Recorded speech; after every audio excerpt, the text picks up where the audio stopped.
जय Hind and good morning everyone. तो बच्चों आप लोग लाइव आ जाइए, फटाफट लाइव जुड़ जाइए। जो भी बच्चे अभी लाइव नहीं आए फटाफट लाइव आ जाइए, है ना।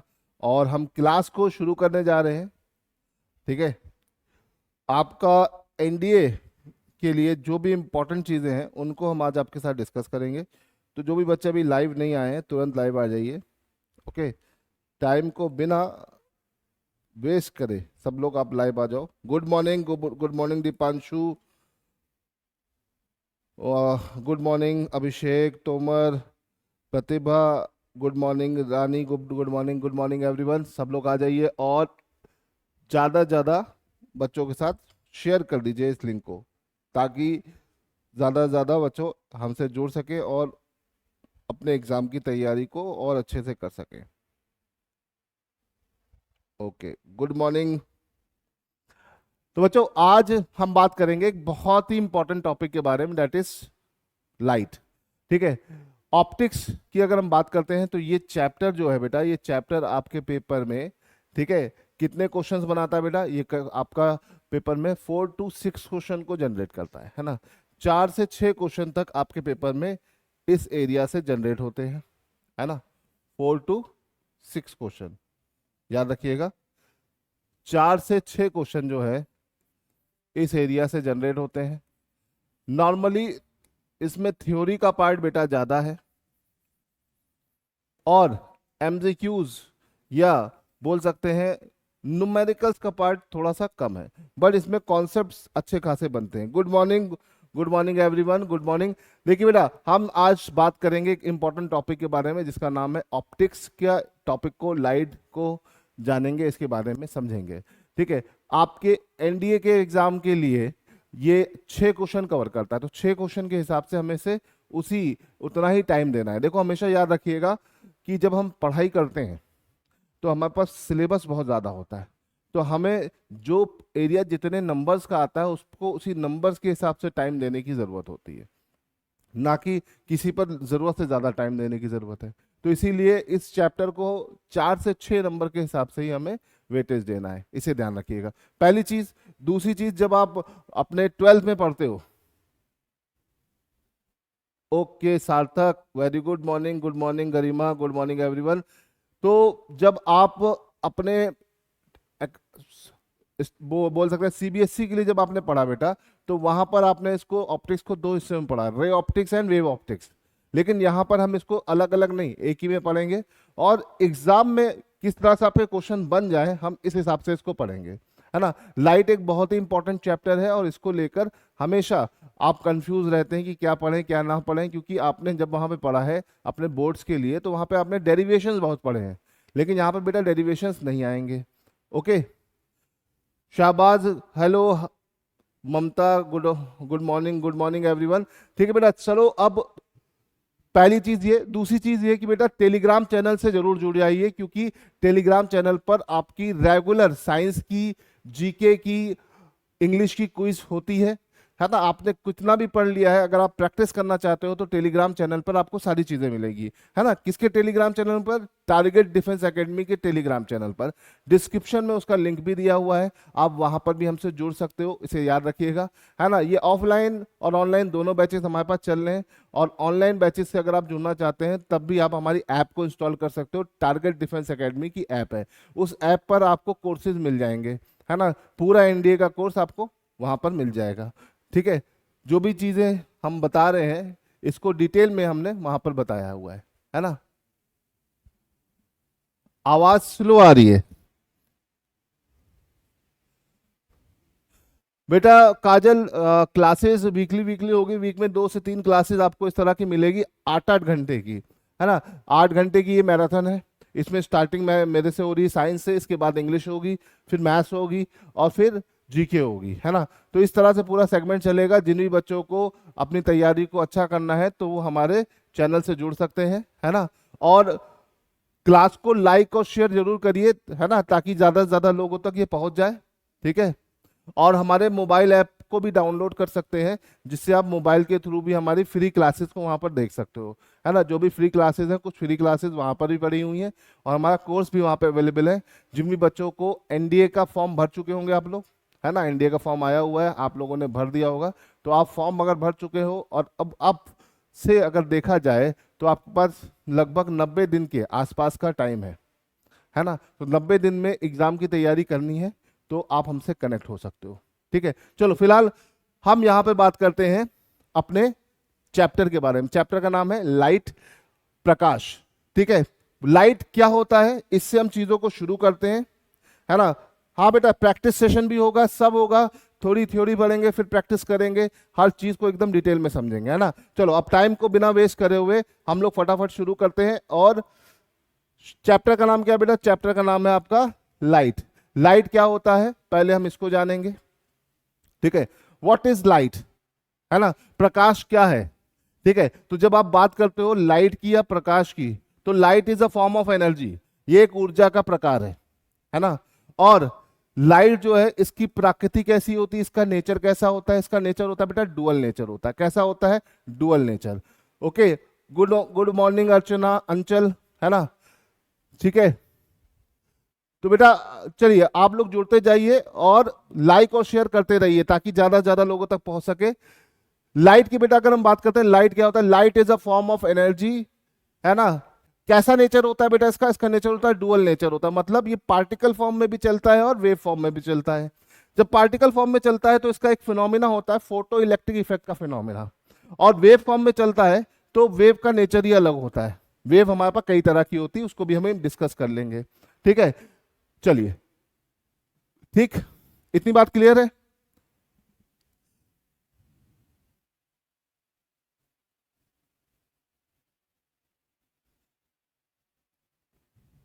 चलिए, तो सबको क्लियर है? ठीक।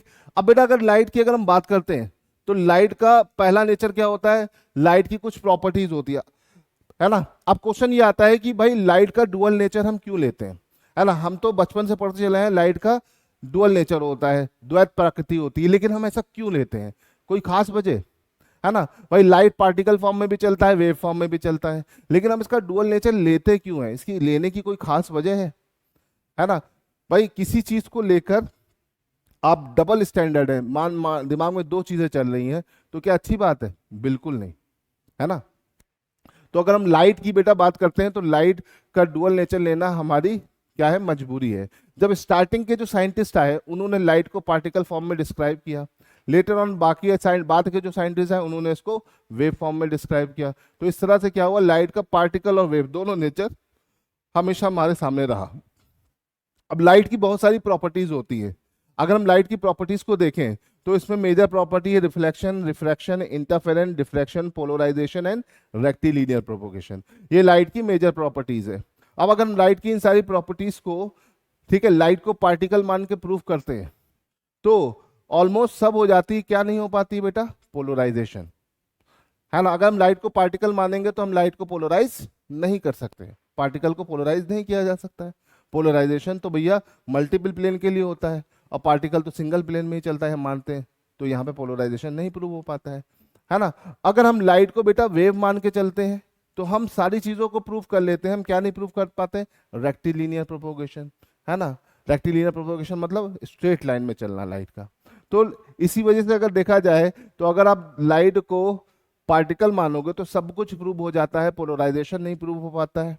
अगर वेव मान तो सब कुछ प्रूव हो जाता है, बट रेक्टिलिनियर प्रोपोगेशन प्रूव नहीं हो पाता है, जिसके चलते अगर देखा जाए तो लाइट का हमें डुअल नेचर लेना पड़ता है।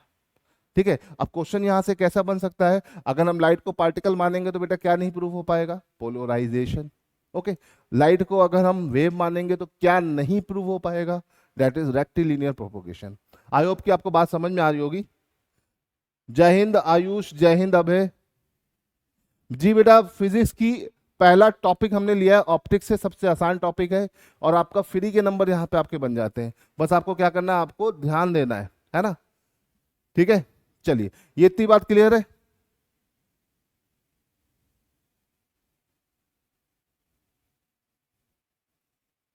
क्लियर है बेटा?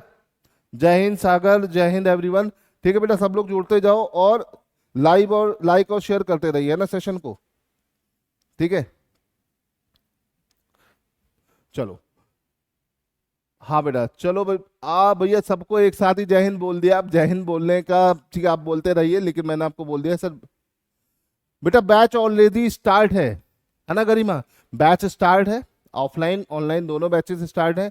अब यहाँ से आपके पास 90 डेज बचे हैं।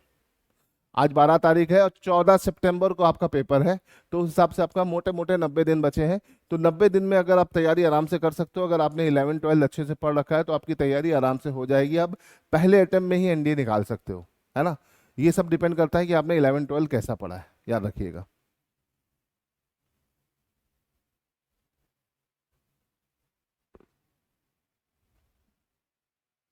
हाँ बेटा हिंदी भी चल रहा है, परेशान ना हो, ये सब हिंदी की ही सब आगे सब चीजें बाइलिंगुअल है ना? तो बिल्कुल भी टेंशन मत लीजिए। आई होप कि आपको बातें समझ में आ रही होंगी, है ना? ठीक है बेटा। हाँ भाई, हिंदी में भी चलेगा, बिल्कुल परेशान ना होइए, मैं बोल तो हिंदी ही रहा हूँ, है ना? थोड़ा बहुत टर्म्स तो इंग्लिश में यूज करने ही पड़ेंगे, क्योंकि इंग्लिश भी बहुत जरूरी है ना? और नोट्स वगैरह भी आपको मिलेगा, है ना? नोट्स के लिए आप टारगेट डिफेंस एकेडमी, देखो जो क्लासेस चल रही हैं इसका पीडीएफ फॉर्म में नोट्स अगर चाहिए तो टारगेट डिफेंस एकेडमी के टेलीग्राम चैनल को बेटा जरूर ज्वाइन करना, क्योंकि वहां पर आपको सारे नोट्स मिलेंगे, है ना? करंट अफेयर से लेकर हर एक चीज का अपडेशन भी मिलता है वहां पर, और नोट्स वगैरह क्विज वगैरह सब वहां पर है। एक बार आप टारगेट डिफेंस एकेडमी के टेलीग्राम चैनल पर जरूर जाइए और उसको थोड़ा सा पीछे स्क्रॉल करके लेके जाओ, तो आप देखोगे बहुत सारी क्विज वगैरह आपको वहां पे मिलेगी, है ना? ठीक है, टेलीग्राम चैनल का देखो लिंक भी शेयर कर दिया गया है, आप उससे उसे डाउनलोड कर सकते हो। बिल्कुल मिलेगा बेटा, मिस्टर एनडीए मिलेगा, ठीक है? सारे पीडीएफ मिलेंगे, बिल्कुल परेशान होने की जरूरत नहीं है, ठीक है? हम आपके साथ हैं आपको सपोर्ट करने के लिए, बस आपसे सिलेक्शन चाहिए।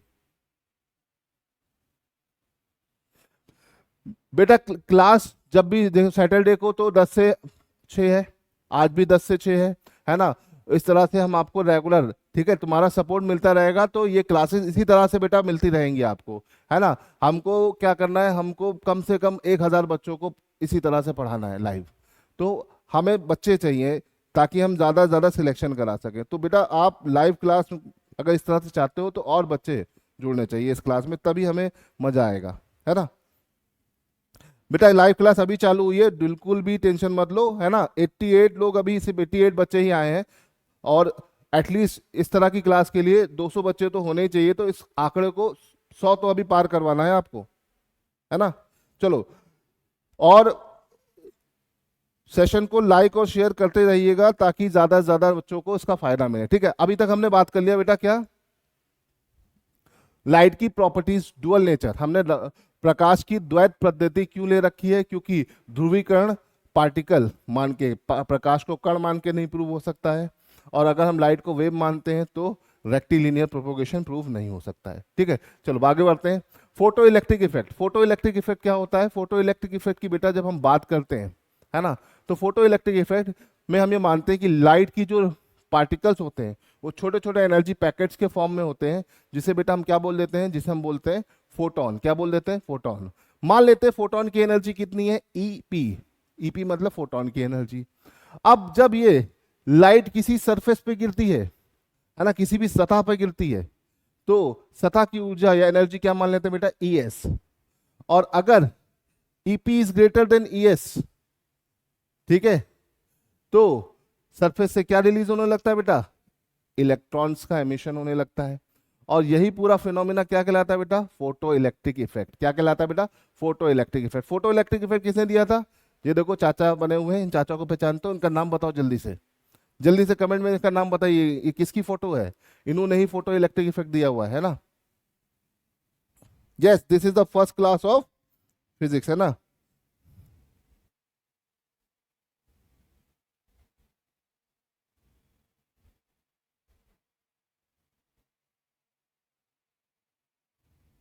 ओके ओके सुजल, बिल्कुल भी परेशान होने की जरूरत नहीं है। देखो अगर थोड़ा बहुत ऊपर नीचे चल रहा है तो उसमें आपको कोई टेंशन लेने की जरूरत नहीं है ना?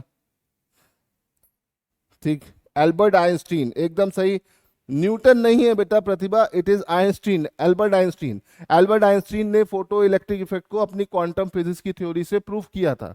और इसीलिए अगर जब हम बात करते हैं किसके बारे में, ठीक है, फोटो इलेक्ट्रिक इफेक्ट के बारे में, तो एल्बर्ट आइंस्टीन का नाम सबसे पहले आता है, ठीक है? Photo electric effect Albert Einstein gave this theory, Albert Einstein ने इस थ्योरी को प्रूफ किया था और इसके लिए इनको नोबेल प्राइज भी मिला था। याद रखिएगा, नोबेल प्राइज एक बहुत ही बड़ा प्राइज होता है जो कि अलग अलग फील्ड में दिया जाता है। 6 फील्ड में आज के टाइम में दिया जा रहा है। जब शुरू हुआ था तो सिर्फ 5 फील्ड में दिया जाता था। याद रखिएगा, कितनी फील्ड में दिया जाता था? 5 फील्ड में। आज के टाइम में कितनी फील्ड में दिया जा रहा है बेटा? आज के टाइम में 6 फील्ड में दिया जा रहा है। अल्फ्रेड नोबेल नाम के एक व्यक्ति थे जिन्होंने डायनामाइट बनाया था। डायनामाइट एक एक्सप्लोजिव होता है, विस्फोटक होता है। इन्होंने ये डायनामाइट बनाया था। बाद में इनको लगा, जब इनकी डेथ करीब आने लगी तो इनको लगा कि साइंस के लिए कुछ अच्छा करना है। तो इन्होंने कहा कि मैं साइंस के लिए एक प्राइज शुरू करना चाहता हूँ। इनकी जितनी भी प्रॉपर्टी थी इन्होंने उस प्रॉपर्टी को बैंक में जमा करवा दी और उस पर जो भी इंटरेस्ट वगैरह आता है, ठीक है, तो उस इंटरेस्ट से सारा चीजें चल जाएंगी, है ना। उस इंटरेस्ट से आपका एक प्राइज शुरू कर दिया। उस प्राइज का नाम क्या रख दिया? नोबेल प्राइज, है ना। 1901 में ये प्राइज शुरू हुआ था और नोबेल प्राइज 6 डिफरेंट फील्ड में दिया जाता है। तो क्या आप मुझे बता सकते हो कि 6 डिफरेंट फील्ड कौन सी है? जल्दी से बताइए बच्चा, जो भी बच्चा लाइव है बताए। और हाँ, अब देख लेता हूँ किस, अच्छा S K Jhunjhun sir weekly class से काम हो जाएगा? बेटा वीकली क्लासेस से उन बच्चों को बहुत फायदा होगा जिनकी तैयारी ठीक ठाक है ना। जो 0 से शुरू कर रहे हैं उनको तो फुल लेंथ क्लास लेनी ही पड़ेगी, है ना। आप हमारी ऑनलाइन क्लासेस भी ज्वाइन कर सकते हो, वहाँ पे सारे लेक्चर्स आपको रिकॉर्डेड और लाइव दोनों फॉर्म में मिलेंगे, है ना। वहाँ से भी आप अपनी तैयारी को बूस्ट कर सकते हो, है ना। जैसे कि इन सब चीज़ों की प्रैक्टिस सेशंस भी होते हैं, उन प्रैक्टिस सेशन भी वहाँ पे अवेलेबल है, क्विज के फॉर्म में, टेस्ट के फॉर्म में, है ना, शीट के फॉर्म में। तो जिन भी बच्चों को लग रहा है कि वो अपनी तैयारी को ऑनलाइन करना चाहते हैं तो हमारे ऑनलाइन बैच को ज्वाइन कर सकते हैं। टारगेट डिफेंस एकेडमी के ऑनलाइन बैचेस के लिए टारगेट डिफेंस एकेडमी की मोबाइल ऐप को डाउनलोड कर लीजिए, है ना। उसका लिंक अभी आपको कमेंट बॉक्स में मिल जाएगा, ठीक है। चलो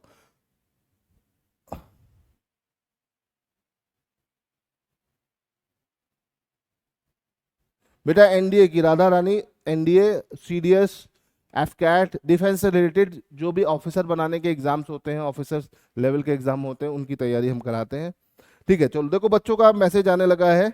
ओके, संजीव ने बोला है फिजिक्स, लिटरेचर, पीस, इकोनॉमिक्स। बेटा 4 हुए हैं टोटल, हमारे पास 6 हैं, है ना। अनिकेत यादव बोले फिलोसफी। बेटा फिलोसफी में नहीं दिया जाता है। और बताइए, देखो मोबाइल ऐप का लिंक आपको डाल दिया गया है और उसको आप डाउनलोड कर सकते हैं मोबाइल ऐप को, है ना। बेटा नोट्स के लिए टेलीग्राम ज्वाइन करिए, शाबाश। ये जो क्लास का नोट्स आपको चाहिए, ये पूरा पीडीएफ चाहिए, इसके लिए आप क्या करिए, आप ज्वाइन करिए, है ना। फटाफट ज्वाइन करिए। क्या ज्वाइन करिए? हमारा टेलीग्राम चैनल, है ना। टेलीग्राम चैनल से बेटा आपको बहुत बेनिफिट होने वाला है, ठीक है। वहां पर आपको क्विज वगैरह सब मिलेगी, ठीक है। 4 चीज बता दी। अच्छा ये देवा, देवा वेरी गुड देवा, आपने 6 के नाम बता दी, literature, peace, physics, chemistry, economics, है ना। देखो अगर हम बात करते हैं नोबेल प्राइज की बेटा, तो नोबेल प्राइज आपका कितनी फील्ड में दिया जाता है? 6 फील्ड में दिया जाता है। पहला क्या है? पहला फिजिक्स है, दूसरा केमिस्ट्री है, तीसरा बायो होना चाहिए, लेकिन बायो वर्ड यहाँ पे नहीं यूज होता, यहाँ पे यूज होता है मेडिसिन या फिजियोलॉजी। 3 तो ये हो गए। चौथे नंबर की बेटा अगर हम बात करते हैं तो चौथे नंबर पे आता है आपका लिटरेचर। 5वें नंबर पे आता है पीस प्राइज, मतलब शांति पुरस्कार, है ना। और 6ठे नंबर पे बाद में जुड़ा है, इनिशियली 5 थे, छठा वाला 1950 के बाद में जुड़ा है। लिटरेचर के बाद आता है इकोनॉमिक्स, इकोनॉमिक्स हमारा छठा है, ठीक है। तो इसे याद रखिएगा। नोबेल प्राइज से आपको कई सारे क्वेश्चंस मिलेंगे, है ना, याद रखिएगा। कई बार आपके पेपर में क्वेश्चन आया है एल्बर्ट आइंस्टीन को नोबेल प्राइज मिला है, यस। लेकिन जब एल्बर्ट आइंस्टीन का नाम आता है तो हमारे मन में एक थ्योरी आ जाती है बेटा। कौन सी थ्योरी आ जाती है? थ्योरी ऑफ रिलेटिविटी, सापेक्षता का सिद्धांत, है ना। E is equal to M C square. भैया ये भी तो एल्बर्ट आइंस्टीन ने दिया है, यस और नो? एल्बर्ट आइंस्टीन ने ये भी दिया है। तो एल्बर्ट आइंस्टीन को किसके लिए नोबेल मिला है? इसके लिए तो मिला ही मिला है, क्या इसके लिए भी मिला है? नहीं, याद रखिएगा, एल्बर्ट आइंस्टीन को इसके लिए नोबेल प्राइज नहीं मिला है। कई बार आपके पेपर में क्वेश्चन आ चुका है, क्या एल्बर्ट आइंस्टीन को नोबेल प्राइज किस चीज के लिए मिला है? तो याद रखिएगा, एल्बर्ट आइंस्टीन को थ्योरी ऑफ रिलेटिविटी के लिए नोबेल प्राइज बेटा नहीं दिया गया है। एल्बर्ट आइंस्टीन को नोबेल प्राइज मिला है किसके लिए? फोटो इलेक्ट्रिक इफेक्ट के लिए। इसे याद रखिएगा, ठीक है। ये याद रखिएगा, बहुत ही बढ़िया क्वेश्चन है ना। प्रकाश वैद्युत प्रभाव बोलते हैं बेटा, और प्रकाश वैद्युत प्रभाव के लिए एल्बर्ट आइंस्टीन को क्या मिला है? नोबेल पुरस्कार मिला है, ना कि सापेक्षता के सिद्धांत के लिए मिला है ना। इसे बोलते हैं सापेक्षता का सिद्धांत, याद रखिएगा।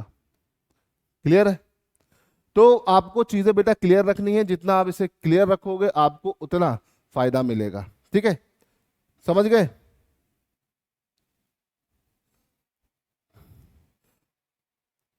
अच्छा, एक बच्चा पूछा है सर 11th क्लास से तैयारी। बेटा 11th क्लास तो सबसे बेस्ट टाइम होता है तैयारी करने का। अगर आप एनडीए के लिए फोकस्ड हो, है ना, ऑफिसर बनने के लिए फोकस हो, तो 10th पास करने के बाद 11th से आप अपनी अच्छी तैयारी कर सकते हो, है ना। और उसके लिए हमारे पास कैंपस का एक रेगुलर प्रोग्राम है, फाउंडेशन प्रोग्राम, उसको भी आप ज्वाइन कर सकते हो। शाकिब, क्लास डेली तो नहीं आएगी, लेकिन ये क्लासेस आपको वीक में 2 से 3 क्लासेस ऐसे ही मिलती रहेंगी, है ना, जिससे आप अपनी तैयारी को बूस्ट कर सकते हो। और अगर आप प्रॉपर तरीके से क्लासेस चाहते हो तो हमारे ऐप को इंस्टॉल करके वहां पर कोर्स ज्वाइन कर सकते हो। यूट्यूब पे तो बेटा सारी क्लासेस आपके लिए फ्री है, प्रैक्टिस क्लासेस भी अभी चलेंगी। एग्जाम से पहले आपकी प्रैक्टिस क्लासेस में सिर्फ हम क्वेश्चंस ही लगवाते हैं, कम से कम 8-10 हज़ार क्वेश्चंस पूरा करा देते हैं एनडीए के एग्जाम्स के लिए, ताकि आपकी तैयारी बहुत अच्छी हो सके। ठीक है। हाँ अभिषेक बेटा, हिंदी में भी पढ़ा रहा हूँ, टेंशन मत लो, है ना, हिंदी भी ध्यान रखूंगा, टेंशन मत लीजिए। ठीक है, इतनी बात क्लियर है सबको? चलिए, अभी क्या है, ये तो बात होगी। फोटो इलेक्ट्रिक इफेक्ट या प्रकाश वैद्युत प्रभाव किसने दिया? एल्बर्ट आइंस्टीन ने दिया, जिसके लिए उनको नोबेल प्राइज या नोबेल पुरस्कार दिया गया। ठीक है, नोबेल पुरस्कार उनको सापेक्षता का सिद्धांत या थ्योरी ऑफ रिलेटिविटी के लिए नहीं दिया गया है। ठीक है, क्लियर है? समझ गए?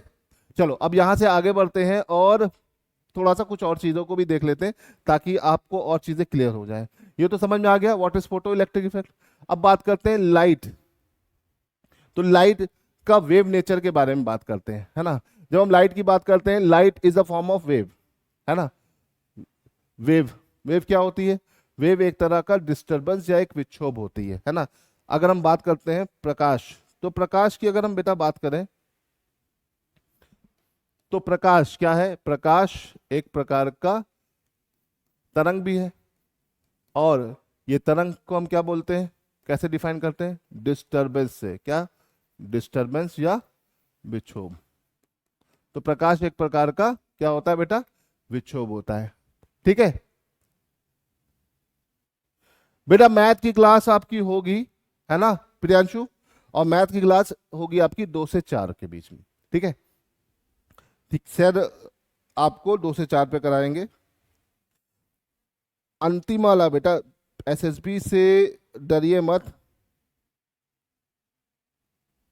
प्रशांत, आप ऑफलाइन आना चाहते हो तो आके ऑनलाइन कॉल करके पढ़ लीजिए, है ना। नीचे आपका नंबर दिया हुआ है, नंबर पे आप कॉल कर सकते हैं, है ना, नीचे आपका नंबर चल रहा होगा, उस पर कॉल कर लीजिए। मिस्टर इंडिया, हाँ ज्योग्राफी का क्या हो गया बताइए? ज्योग्राफी चिल्ला रहे हैं हम। अशोक गौड़, ओके। चलिए, तो सबकी सारी प्रॉब्लम क्लियर है। चलो अब यहाँ पे बात कर लेते हैं हम किसके बारे में, हम बात कर लेते हैं लाइट। लाइट में वेव क्या है? वेव एक तरह का डिस्टरबेंस, एक विक्षोभ होता है। ठीक है, वेव कितने टाइप की होती हैं? अगर हम तरंगों की बात करते हैं बेटा, तो तरंग कितने प्रकार की होती है? कोई बताएगा आप में से? बिल्कुल सर, सारी सारी क्लासेस है ना। हाँ, साउंड प्रॉब्लम, साउंड तो बेटा ठीक है सर। बेटा सारी तैयारियां कराते हैं, है ना, एसएसबी से लेकर रिटर्न से लेकर हर चीज की तैयारी होती है ना।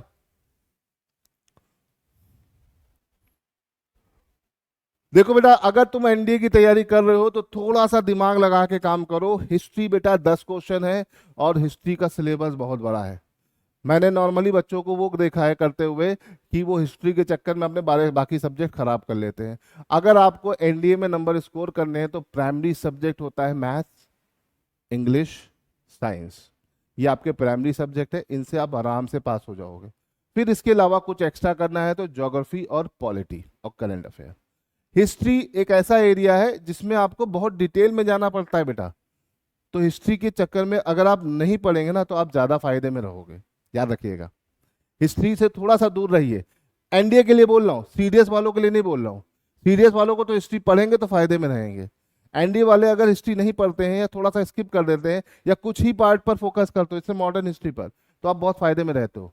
क्योंकि बेटा आप खुद देखो, 10 क्वेश्चन आने, 10 से 12 क्वेश्चन, और 10 से 12 के लिए आप पूरा, है ना, कब से हिस्ट्री पढ़ोगे? ठीक है, 2025 चल रहा है, मतलब 2025 प्लस बीसी के 1000 साल, तो 3000 साल की हिस्ट्री पढ़ोगे। इम्पॉसिबल है आपके लिए पढ़ पाना। तो इसे याद रखिएगा, हिस्ट्री को थोड़ा सा अवॉइड करिए, है ना। हिस्ट्री को एकदम लास्ट में आप कर सकते हो, है ना, ठीक। हाँ, तो हिस्ट्री वाले बच्चे जो कह रहे हैं उनको बात समझ में आ गई। देखो, हिस्ट्री पे ज्यादा फोकस करने की बेटा आपको जरूरत नहीं है अभी। हाँ, हिस्ट्री की क्लासेस आपको मिलेगी, लेकिन अगर हिस्ट्री में दिक्कत आ रही, नहीं समझ में आ रहा है, या फिर कुछ याद करने में प्रॉब्लम हो रही, तो उसको थोड़ा थोड़ा स्किप करते जाओ, है ना। लास्ट मोमेंट पे कुछ इंपॉर्टेंट क्वेश्चन हम कराएंगे, उसको अगर आप कर लेंगे तो आपके 12 में से 6-7 क्वेश्चन आराम से बन जाएंगे, है ना। ओके, चलो।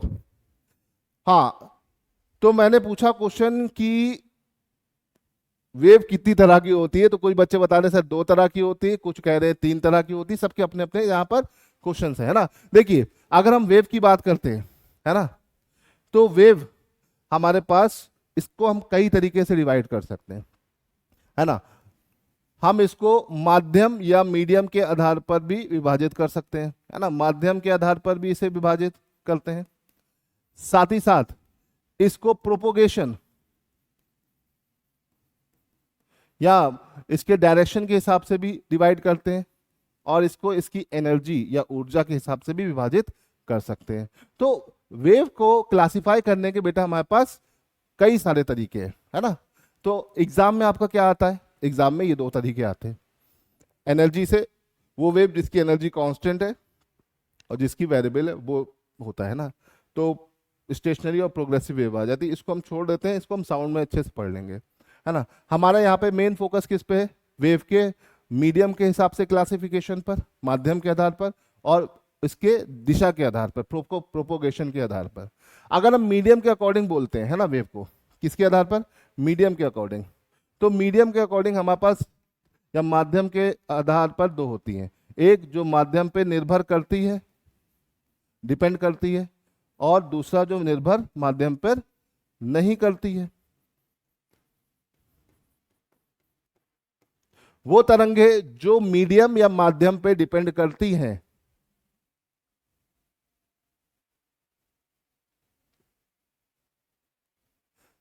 अच्छा, गडरिया छोड़ा बेटा, बिल्कुल परेशान ना हो। ओके, अंशुल, अंशुल है, ठीक है। अंशुल बेटा, तुम्हारा एकदम सब क्लियर दिख रहा है।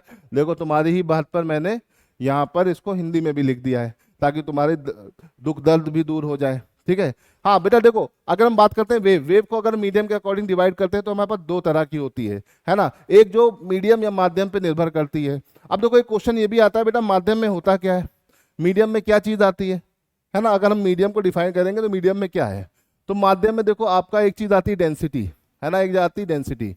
डेंसिटी को बोलते हैं घनत्व, ठीक है। क्या बोलते हैं बेटा? घनत्व। पहली चीज तो घनत्व आ गई। दूसरी चीज आ जाती है क्या? डेंसिटी के अलावा दूसरी चीज क्या आ जाती है? इलास्टिसिटी या प्रत्यास्थता, है ना। तो आपका जब भी कोई माध्यम होता है तो माध्यम के अंदर 2 चीजें होती है, डेंसिटी एंड इलास्टिसिटी। इनर्शिया भी बोल सकते हैं, क्योंकि इलास्टिसिटी है तो इनर्शिया होगा ही, ठीक है। तो कोई भी माध्यम के अंदर 2 चीजें बहुत इंपॉर्टेंट होती है। माध्यम है तो उसमें घनत्व होगा और इलास्टिसिटी होगी। अब जो भी वेव या जो भी तरंगे माध्यम पे निर्भर करेंगी, तो इन दोनों पर भी निर्भर करेगी, और जो माध्यम पे निर्भर नहीं करेगी, वो इन दोनों पर निर्भर या डिपेंड नहीं करेगी। छोटी छोटी बातें हैं, इनको ध्यान रखिएगा, ठीक है। इससे आपको बहुत सारा फायदा मिलेगा, बहुत सारी चीजें क्लियर हो जाएंगी, ठीक है। अब वो तरंगे जो मीडियम या इन दोनों पर निर्भर करती है, वो कहलाती है बेटा आपकी क्या? वो कहलाती है आपकी मैकेनिकल वेव या यांत्रिक तरंगे। क्या कहलाती है बेटा? मैकेनिकल वेव या यांत्रिक तरंगे। और वो तरंगे जो माध्यम पर निर्भर नहीं करती हैं, वो होती है बेटा आपकी इलेक्ट्रो मैग्नेटिक वेव या वैद्युत चुंबकीय तरंगे। ठीक है, क्लियर है?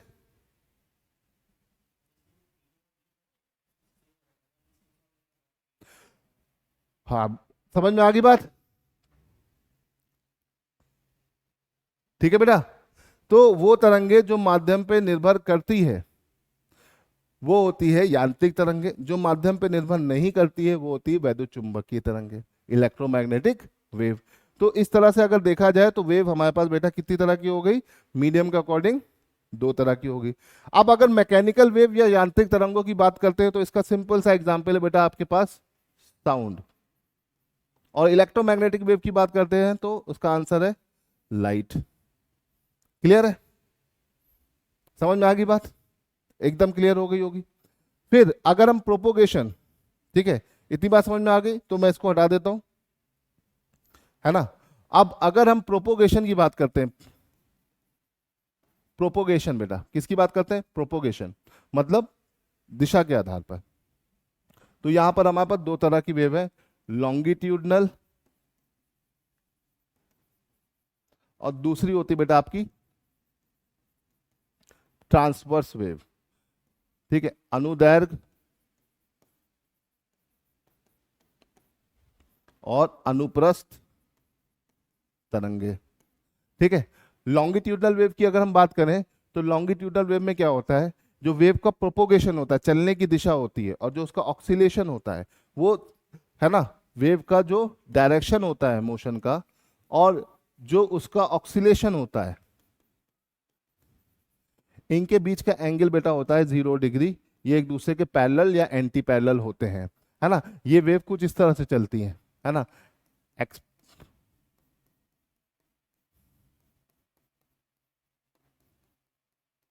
ठीक है, ये rarefaction, compression, rarefaction compression के फॉर्म में चलती है ना। ये आपका संपीड़न और विरलन के रूप में आगे बढ़ती हैं, उसी तरीके से ये आगे चलती हैं, इसे ध्यान रखिएगा। ठीक है, तो इसको आपको ध्यान रखना जरूरी है ना। कंप्रेशन एक्सप्रेशन, कंप्रेशन एक्सप्रेशन, है ना। तो इस तरह से क्या हो रहा है, ये वेव चल रही है, रेयर फ्रैक्शन कर रही है, कंप्रेशन कर रही है, रेयर फ्रैक्शन कंप्रेशन। तो इस तरह से जो वेव चल रही है, मतलब वेव का रेयर फ्रैक्शन कंप्रेशन ऐसे हो रहा है, तो इसका जो ऑक्सीलेशन है वो भी इस डायरेक्शन में और मोशन भी क्या है, इस डायरेक्शन में। तो वेव के चलने की डायरेक्शन और ऑक्सीलेशन की डायरेक्शन जब सेम होती है तो इस तरह की वेव कहलाती है क्या, लॉन्गिट्यूडनल वेव। और इसका एग्जाम्पल है आपके पास साउंड। क्या है बेटा इसका एग्जाम्पल? साउंड है। बिल्कुल बिल्कुल महावीर, आप ज्वाइन कर सकते हो। एनडीए को लेकर कुछ बच्चों की कुछ गलत फहमियां हैं, उनको भी ध्यान रखने की जरूरत है ना। पहली चीज कि बच्चों को लगता है कि सर आर्ट वाले नहीं दे सकते, आर्ट वाले, कॉमर्स वाले, हर स्ट्रीम का बच्चा एनडीए का एग्जाम दे सकता है। बस आर्ट और कॉमर्स वालों को मेहनत थोड़ी सी ज्यादा करनी पड़ेगी साइंस वाले के कंपैरिजन में। आते साइंस के टॉपिक्स यहाँ पे ज्यादा है। ठीक है, ओके, यहां तक बात क्लियर है? अच्छा, वॉइस क्लियर नहीं आ रही है?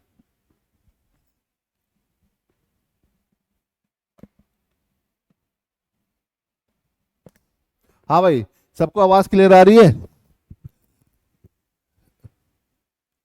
चलो, चलिए, यहां तक बात क्लियर है।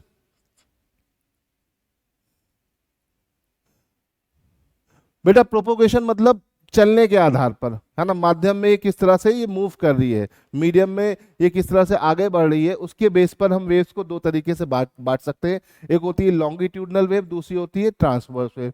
लॉन्गिट्यूडनल वेव्स की अगर हम बात करते हैं तो इसमें क्या होता है, ये वेव हमेशा विरलन और संपीड़न, रेयर फ्रैक्शन एंड कंप्रेशन करते हुए चलती, कुछ इस तरह से चलती। स्प्रिंग, है ना, आपने स्प्रिंग ली, छोड़ दी, तो स्प्रिंग ऐसे ऐसे कर रही और स्प्रिंग को आगे मूव करते जा रहे हो, तो ये कौन सा वेव हो जाएगी? वो हो जाएगी तुम्हारी मैकेनिकल वेव, यांत्रिक तरंगें। यांत्रिक तरंगों को हमेशा आगे बढ़ने के लिए बेटा माध्यम की जरूरत होती है ना। Sound is the mechanical wave, है ना। साउंड को आगे बढ़ने के लिए क्या चाहिए? मीडियम चाहिए।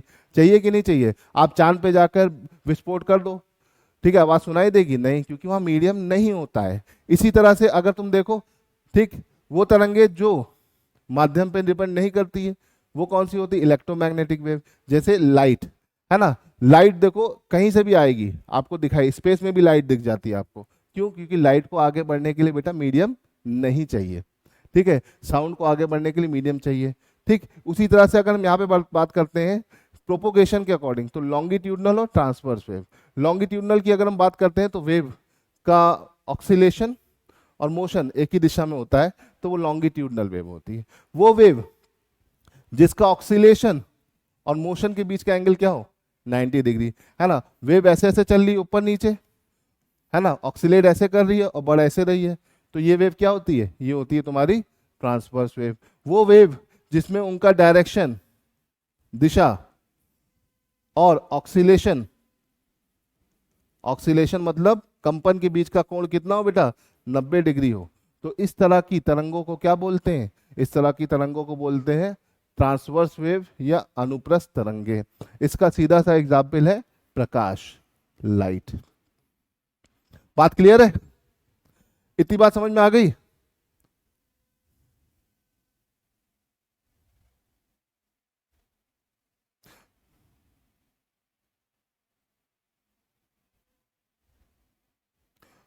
ऑक्सीलेशन को बेटा हिंदी में बोलते हैं कंपन, है ना। कंपन करते हुए कण जब आगे बढ़ते हैं, है ना, तो उनकी कंपन की दिशा और उनके बढ़ने की दिशा के बीच के जो कोण होता है उसके आधार पर हमने तरंगों को बांटा है। अगर कंपन करते हुए कण और उनके चलने की दिशा के बीच का कोण 0 डिग्री है तो ये होगी आपकी अनुदैर्घ्य तरंगे, और कंपन करते हुए कण और उनके बीच की उनके दिशा के बीच का कोण 90 डिग्री है तो ये होगी आपकी अनुप्रस्थ तरंगे। ठीक है, आपको मैंने यहाँ पे बता दिया लाइट को दो हिस्से से हम तरीके से डिवाइड कर सकते हैं, according to medium, according to propagation. तो हमें यहाँ पे चीज निकल के आ गई, बहुत इंपॉर्टेंट चीज, ठीक है, और जो कि बहुत ही इंपॉर्टेंट है, उसको ध्यान रखिएगा। चलिए इसको देख लेते हैं। यहाँ तक बात क्लियर हो गई होगी आई होप। यहाँ तक क्लियर हो गई है तो भैया थम्स अप करके बता दो फटाफट, है ना। थम्स अप कर दिए, यहाँ तक क्लियर है तो थम्स अप कर दो जल्दी से। यहाँ तक सब क्लियर है बेटा? यहाँ तक सब क्लियर है तो फटाफट थम्स अप कर दीजिए, ठीक है। ओके, सबको क्लियर है? हाँ, चंदन को, प्रतीक को, बाकी लोगों को अभी क्लियर नहीं है, फटाफट बेटा बता दो जल्दी जल्दी। ओके, चलिए बहुत बढ़िया बहुत बढ़िया, ठीक, चलो, बिल्कुल बिल्कुल बेटा। 90 लोग हैं, अभी सिर्फ 10 ही लोगों को क्लियर हुआ, फटाफट थम्स अप कर दो, लाइक कर दो फटाफट। हाँ अब सही हुआ, very good Rahman, Prabha, very good. चलिए, तो यहाँ तक क्लियर हो गया? ओके ओके ओके ओके, बहुत बढ़िया बहुत बढ़िया, शानदार। चलो अब देखो, यहाँ पर हमने देख लिया था लाइट को, लाइट इज अ डिस्टर्बेंस, है ना, एक तरह का डिस्टर्बेंस होता है। और लाइट को हमने देखा था अकॉर्डिंग टू मीडियम, मैकेनिकल और इलेक्ट्रोमैग्नेटिक होती है ना। जो मैकेनिकल वेव होती है उनको माध्यम चाहिए होता है, जो इलेक्ट्रोमैग्नेटिक वेव होती है उनको मीडियम नहीं चाहिए होता है। जिसको मीडियम चाहिए मैकेनिकल वेव, उसका एग्जाम्पल क्या बेटा? साउंड। जिसको नहीं चाहिए उसका एग्जाम्पल है बेटा लाइट। बात क्लियर है? ठीक, इतनी बात समझ में आ गई। चलो अभी हमने यहाँ तक देख लिया, यहाँ तक समझ में आ गया। यहाँ पे एक निष्कर्ष निकल के हमारे सामने अब तक क्या आया कि अगर कोई आपसे पूछता है ना बेटा, कोई आपसे पूछता है कि भैया प्रकाश किस प्रकार की तरंग है, लाइट या प्रकाश किस प्रकार की तरंग है, तो तुम क्या बताओगे? बताओ, अगर कोई आपसे पूछता है कि लाइट या प्रकाश किस प्रकार की तरंग है तो आप क्या बताएंगे? है ना, तो प्रकाश एक वैद्युत चुंबकीय, इंग्लिश में बोलेंगे इलेक्ट्रोमैग्नेटिक, और अनुप्रस्थ तरंग है, ट्रांसवर्स वेव है, इसे याद रखिएगा। ठीक है, बात समझ में आ गई बेटा?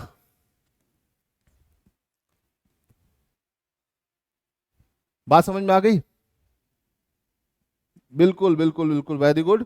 देखो तो हमें यहाँ पे एक चीज निकल के आ गई लाइट के बारे में, प्रकाश के बारे में, कि भैया light is an electromagnetic plus transverse wave. बेटा तुम्हारा पिछला वाला जो एनडीए का एग्जाम था, मतलब पिछले सितंबर वाला, उससे पिछले वाले सितंबर में नॉर्मली ये क्वेश्चन बार बार रिपीट होता है ना। या तो ये आ जाता है कि लाइट किस तरह की वेव है, तो इलेक्ट्रोमैग्नेटिक ट्रांसवर्स वेव, या ये क्वेश्चन बन जाता है साउंड वाला। तो देखो एक सिंपल सा 4 नंबर का क्वेश्चन आपके सामने क्लियर हो गया, मैकेनिकल प्लस लॉन्गिट्यूडनल वेव। ठीक है, तो दो चीज आपको यहां से इतनी देर में क्लियर हो गई। अगर क्लियर हो गई है तो भैया बहुत बढ़िया है ना, क्योंकि ये बहुत ही इंपॉर्टेंट चीज है। चलो अब हम बात करें, देखो लाइट के बारे में हमने जान लिया कि light is electromagnetic and transverse wave, प्रकाश एक वैद्युत चुंबकीय और अनुप्रस्थ तरंगे होती है। अब प्रकाश धीरे धीरे आगे बढ़ता है, उसको आगे बढ़ने के लिए माध्यम की जरूरत नहीं होती है। देखो सन से हमें लाइट मिल रही है, 8 मिनट लगता है 15 करोड़ डिस्टेंस ट्रेवल करने में। सन हमसे कितनी दूर है, 15 करोड़ किलोमीटर है, और सन की रेस को हम तक पहुंचने में बेटा कितना टाइम लग रहा है, 8 मिनट 18 सेकंड। मतलब सन की रेस को या लाइट को आगे बढ़ने के लिए मीडियम चाहिए ही नहीं। ठीक है, तो याद रखिएगा लाइट को आगे बढ़ने के लिए कभी भी मीडियम नहीं चाहिए होता है। अब क्वेश्चन ये आता है कि सन से हमें जो लाइट मिल रही है, क्या हम पूरी लाइट देख पाते हैं? बिल्कुल नहीं। देखो ये होता है आपका इलेक्ट्रोमैग्नेटिक स्पेक्ट्रम। क्या होता है बेटा? Electromagnetic spectrum. इस इलेक्ट्रोमैग्नेटिक स्पेक्ट्रम में सिर्फ एक पार्ट या एक तरीके की वेवलेंथ ही हम देख पाते हैं, बाकी वेवलेंथ हम नहीं देख पाते हैं, है ना। तो इसे ध्यान रखिएगा। वेवलेंथ क्या होता है मुझे कोई बताएगा बेटा? देखो अब मैंने एक वर्ड यूज कर लिया, तो जो बच्चे नए होंगे उनको शायद पता ना हो वेवलेंथ के बारे में। कोई मुझे बताएगा वेवलेंथ या तरंग दैर्घ्य क्या होती है? देखो हर तरंग की एक तरंग दैर्घ्य होती है, तो वेवलेंथ कोई मुझे बताएगा? What is wavelength? बताइए बेटा, what is wavelength? Sania, hi, hello, हाँ बेटा। Sanjeev, crust and trough. Sanjeev ने बोला है distance between crust and trough. Anybody else? और कोई बताएगा? तरंग दैर्घ्य क्या होती है? देखो इलेक्ट्रोमैग्नेटिक स्पेक्ट्रम को बेटा हम यहाँ पे एक्सप्लेन करने जा रहे हैं, लेकिन इलेक्ट्रोमैग्नेटिक स्पेक्ट्रम के अंदर हर तरह की लाइट को आप नहीं देख पाते हो। एक फिक्स रेंज की, एक फिक्स वेवलेंथ की लाइट ही आप देख पाते हो। तो उसके वेवलेंथ एक वर्ड आ गया, तो वेवलेंथ को लेके बच्चा हमेशा कंफ्यूज होता है, और पेपर में तुम्हारे पे क्वेश्चन आ चुका है, इसलिए मैं इस पर ज्यादा फोकस कर रहा हूँ, है ना। हाँ, खुशी ने बोला है वेव कितनी दूर तक ट्रेवल करती है। अच्छा, सानिया बोली गुड मॉर्निंग। अच्छा, अमन बोल रहे distance between two consecutive crest और ट्रफ। अच्छा, वेरी गुड, ये एकदम सही है। Distance between two consecutive wave, no ये गलत है, कंजिक्यूटिव। अच्छा, संजीव शर्मा बोल रहे कंजिक्यूटिव। रुद्र प्रताप सिंह बोल distance between two consecutive.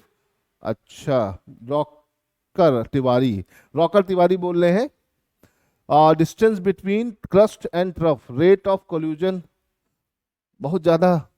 Okay चलो, अनिकेत ने ही बोला। तो काफी लोग सही बता रहे हैं, कुछ लोग गलत भी बता रहे हैं। तो देखो बहुत सिंपल है, वेव क्या होती है, वेवलेंथ क्या होती है ना। तो वेव जो होती है हमारे पास दो तरह की होती है प्रोपोगेशन के अकॉर्डिंग। एक होती है लॉन्गिट्यूडनल वेव, दूसरी होती है ट्रांसवर्स वेव। लॉन्गिट्यूडनल वेव कैसे चलती है बेटा? Compression, rarefaction, compression, rarefaction. तो याद रखिएगा दो कंजिक्यूटिव, कंजिक्यूटिव मतलब क्रमागत, दो कंजिक्यूटिव कंप्रेशन या रेयर फ्रैक्शन के बीच की डिस्टेंस को क्या बोलते हैं? वेवलेंथ। हिंदी में बोलते हैं तो दो क्रमागत संपीड़न या विलयन के बीच की दूरी को क्या बोल रहे हैं? तरंग दैर्घ्य। इसका अगर हम यही डेफिनेशन किस में देखें? ट्रांसवर्स वेव में। तो ट्रांसवर्स वेव कैसे चलती बेटा? इस तरह से, क्रस्ट एंड ट्रफ बनाते हुए, है ना। क्रस्ट बनाती है, फिर ट्रफ बनाती है, फिर क्रस्ट बनाती है, फिर ट्रफ बनाती है। तो ट्रांसवर्स वेव कैसे चलती है? इस तरह से। तो ये ऊपर जा रही तो टॉप मोस्ट पॉइंट जो होता है क्रस्ट, डाउन मोस्ट पॉइंट क्या होता है बेटा? ट्रफ। तो क्रस्ट और ट्रफ बना के चलती है आपकी ट्रांसवर्स वेव। और दो कंजिक्यूटिव क्रस्ट या ट्रफ के बीच की डिस्टेंस को हम क्या बोलते हैं बेटा? वेवलेंथ। हिंदी में दो क्रमागत श्रृंग या गर्त के बीच की दूरी को हम क्या बोलते हैं बेटा? तरंग दैर्घ्य बोलते हैं। ठीक है, तो ये आपको ध्यान रखना है। ठीक है, क्लियर है? कोई प्रॉब्लम तो नहीं है? समझ में आ गया? तो जो भी बच्चे नए हैं उसमें टेंशन लेने की जरूरत नहीं, आज पहली ही क्लास है ना। इसी तरह से जुड़े रहिए, आपकी सारी समस्याएं, और एग्जाम ओरिएंटेड पढ़ना बहुत जरूरी होता है बेटा। देखो आपने 11 12 में इतनी सारी फिजिक्स पढ़ ली है, लेकिन आपको सब नहीं पढ़नी है पेपर के लिए। पेपर का सिलेबस बहुत ही फिक्स है, और बस उतना पढ़ लोगे, 25 क्वेश्चन में से 20 22 क्वेश्चन आप बना लोगे। 100% कुछ नहीं होता है, 25 में 25 कोई नहीं कर पाता है, लेकिन 25 में 22 क्वेश्चन आप आराम से कर लोगे अगर आप मेरी बात मानोगे। ठीक है, आवाज क्लियर आ रही है सबको? ठीक है, शॉन बोल रहे वंस अगेन एक्सप्लेन। देखो शॉन, बिल्कुल सिंपल सी चीज है, व्हाट इज वेवलेंथ। तो वेवलेंथ में दो डेफिनेशन आती है, एक आपकी लॉन्गिट्यूडनल वेव के हिसाब से, एक ट्रांसवर्स वेव के हिसाब से। एक लॉन्गिट्यूडनल वेव हमेशा चलती है कंप्रेशन एंड रेयर फ्रैक्शन के फॉर्म में। तो दो, जब कोई वेव चलती है कंप्रेशन रेयर फ्रैक्शन के वेव में, तो दो कंजिक्यूटिव कंप्रेशन और रेयर फ्रैक्शन के बीच की डिस्टेंस को क्या बोलते हैं? वेवलेंथ। और जब आप ट्रांसवर्स वेव की बात करते हो तो ट्रांसवर्स वेव में बेटा क्या होता है? दो कंजिक्यूटिव क्रस्ट या ट्रफ के बीच की जो डिस्टेंस होती है that is known as wavelength. Clear है?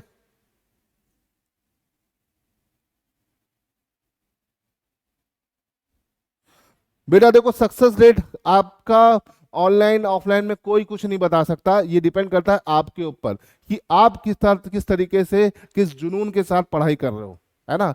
देखो मैंने बहुत सारे टैलेंटेड बच्चे देखे हैं, लेकिन वो क्या करते हैं? वो मेहनत नहीं करते हैं और वो पास नहीं हो पाते हैं। और मैंने ऐसे एवरेज बच्चे भी देखे हैं जो लगातार मेहनत करते हैं और पास हो जाते हैं। तो सक्सेस रेट आपके ऊपर डिपेंड करता है, ना कि किसी कोर्स के ऊपर।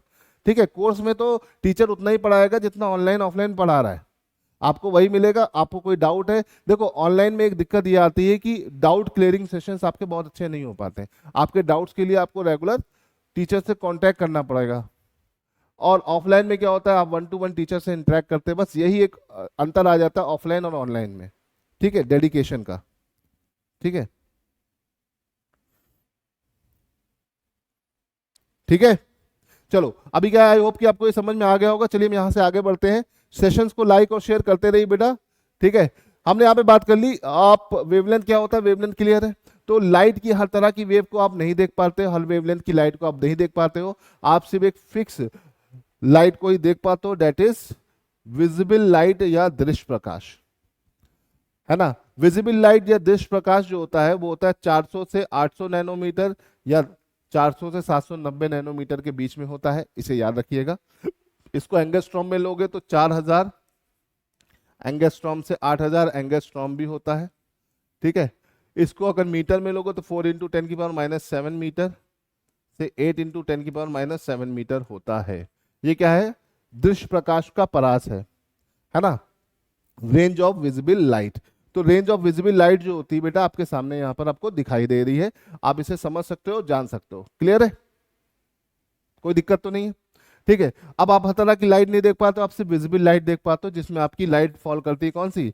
विब ग्योर, violet, indigo, blue, green, yellow, red. Red की वेवलेंथ होती है नियर अबाउट 800, वायलेट की होती है वेवलेंथ 400, है ना। आप इसी के बीच की लाइट देख पाते हो। इससे वेवलेंथ से जो नीचे लाइट होती है ना, जो इससे नीचे होती है, यहां पे उल्टा साइन लग गया है, इसको सही कर लेना।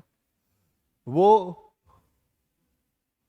सही तो लगा है, वो वेव जो 400 नैनोमीटर से कम होती है वो होती है लॉन्ग शॉर्ट वेव्स। और वो वेव्स जो 700 नैनोमीटर से 790 नैनोमीटर या 800 नैनोमीटर से ज्यादा होती है वो होती है लॉन्ग वेव्स। लॉन्ग और शॉर्ट वेव बेटा हम नहीं देख पाते हैं। बात क्लियर है? इतनी बात समझ में आ गई? आप हर तरह की वेव देख पाते हो? बिल्कुल नहीं, इसे ध्यान रखिएगा। ठीक है, बात समझ में आ गई? चलो, अब जब हम बात करते हैं तो आप सिर्फ विजिबल लाइट देख पाते हो, लॉन्ग वेव्स और शॉर्ट वेव नहीं देख पाते हो।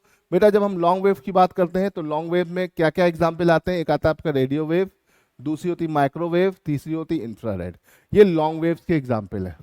शॉर्ट वेव की बात करते हैं तो शॉर्ट वेव में आता है आपका UV rays, X ray and gamma rays, है ना बेटा। क्लियर है? तो याद रखिएगा, यहां से एक सिंपल था, इसे बोलते हैं इलेक्ट्रोमैग्नेटिक स्पेक्ट्रम। आई होप कि आपने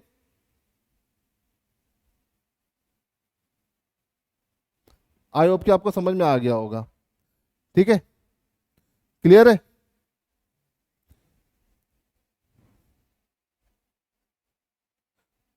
क्या नहीं समझे बेटा झुनझुन वाला? हाँ, इतनी बात क्लियर है बेटा? आपके क्वेश्चंस क्या नहीं समझ में आया, आप मुझे जल्दी से बता दो, फिर मैं आपको बता देता हूँ। ठीक है, अभी देखो अगर हम वेव की बात करते हैं, ठीक है, तो आप हर तरह की लाइट नहीं देख पाते हो, आप सिर्फ विजिबल लाइट देख पाते हो। विजिबल लाइट की रेंज होती है 400 to 800 नैनोमीटर। इससे नीचे होती है शॉर्ट वेव्स, इसके ऊपर होती है लॉन्ग वेव्स, है ना।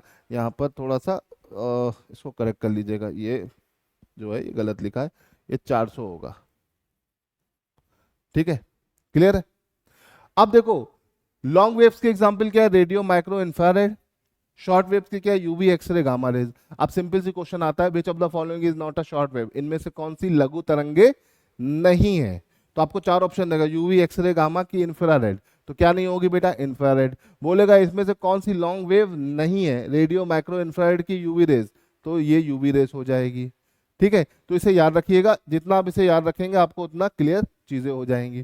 ठीक है, तो इलेक्ट्रोमैग्नेटिक स्पेक्ट्रम का डायग्राम आपको समझ में आ गया। ठीक है, तो हमने यहाँ पे ये सीख लिया कि लाइट क्या है, लाइट इज अ एनर्जी, है ना। लाइट क्या है, एक एनर्जी है जिसका नेचर डुअल होता है, पार्टिकल फॉर्म में भी चलती है, वेव फॉर्म में भी चलती है।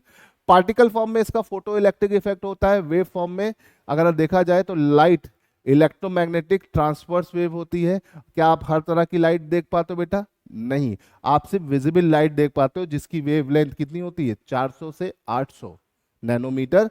और इससे नीचे या इससे ऊपर की लाइट को आप नहीं देख पाते हो। 400 नैनोमीटर के नीचे बेटा जो लाइट होती है वो होती है आपकी शॉर्ट वेव।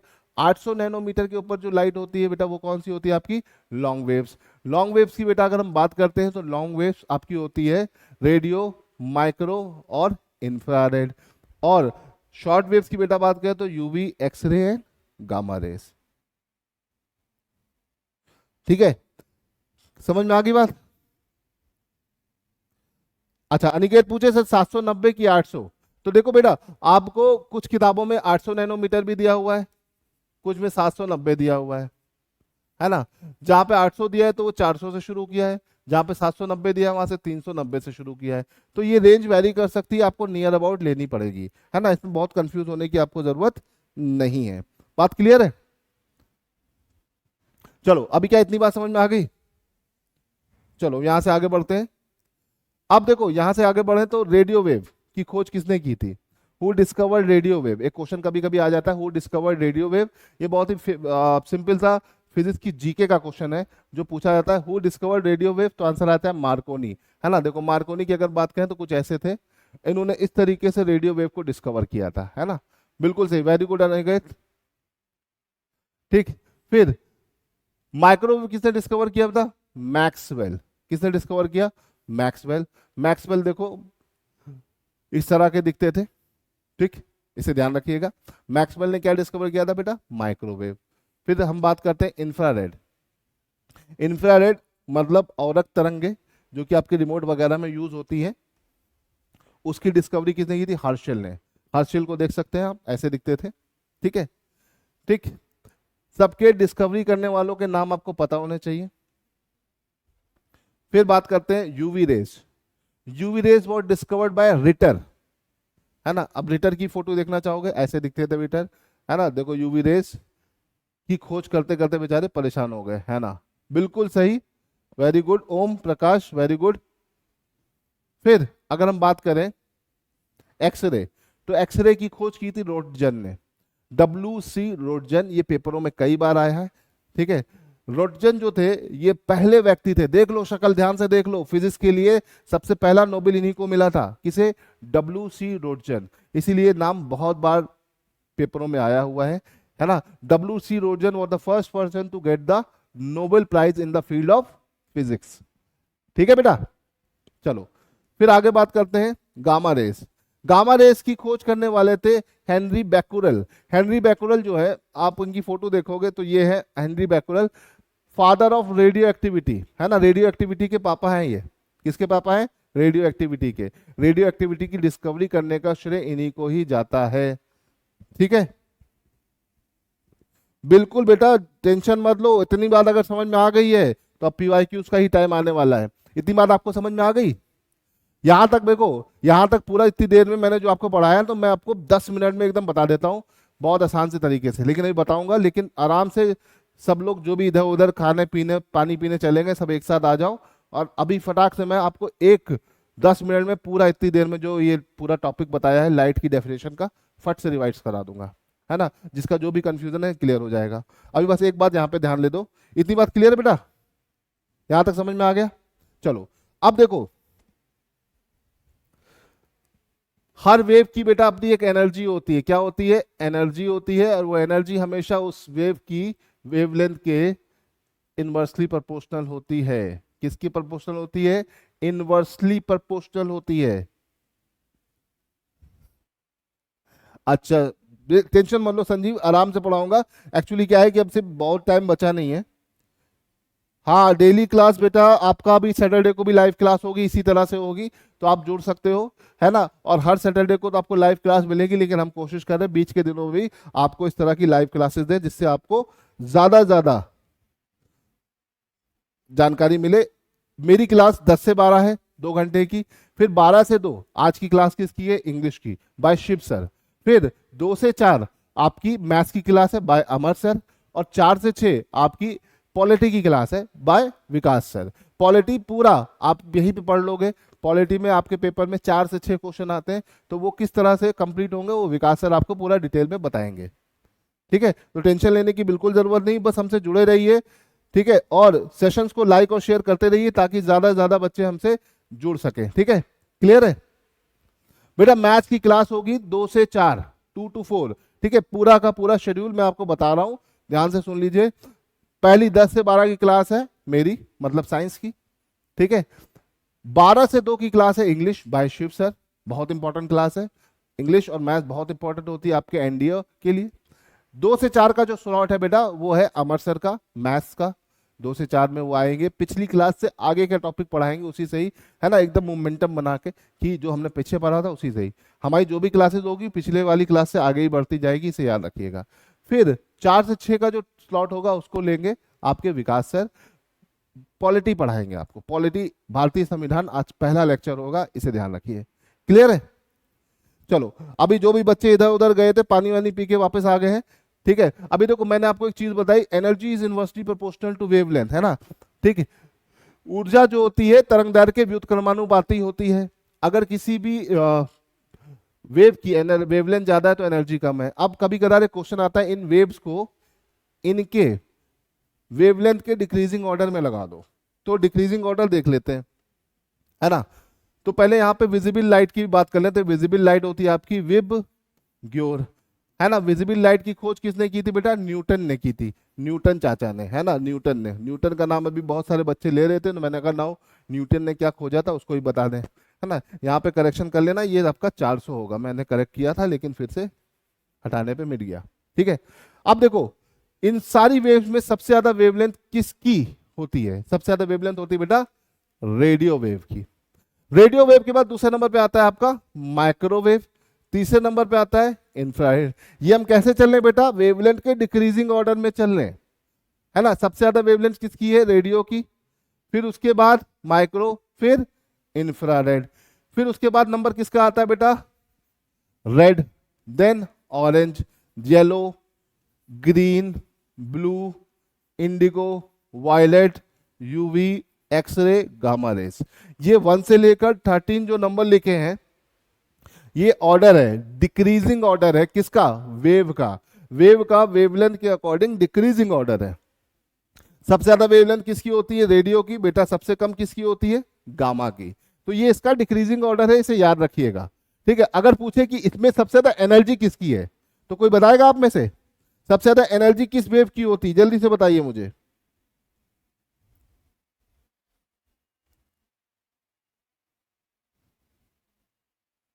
जल्दी बताइए।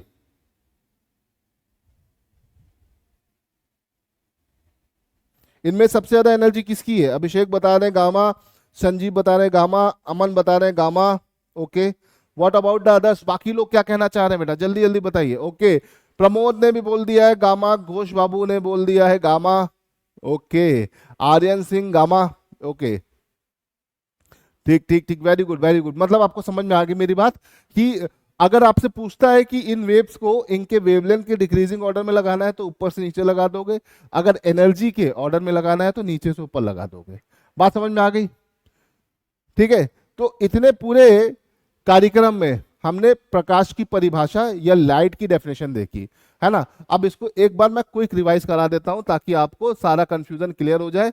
कुछ बच्चे बाद में आए थे, कुछ पहले आए थे, तो जो बच्चे इधर उधर है सब एक साथ आ जाओ और 10 मिनट लूंगा और पूरा का पूरा जो पीछे पढ़ाया उसको एकदम इन शॉर्ट समझा दूंगा। देखो पीछे एक्सप्लेनेशन था, डिटेल में घुस घुस के हमें बात जाननी थी, अब एकदम क्रिस्प और शॉर्ट रखता हूँ चीजें, है ना।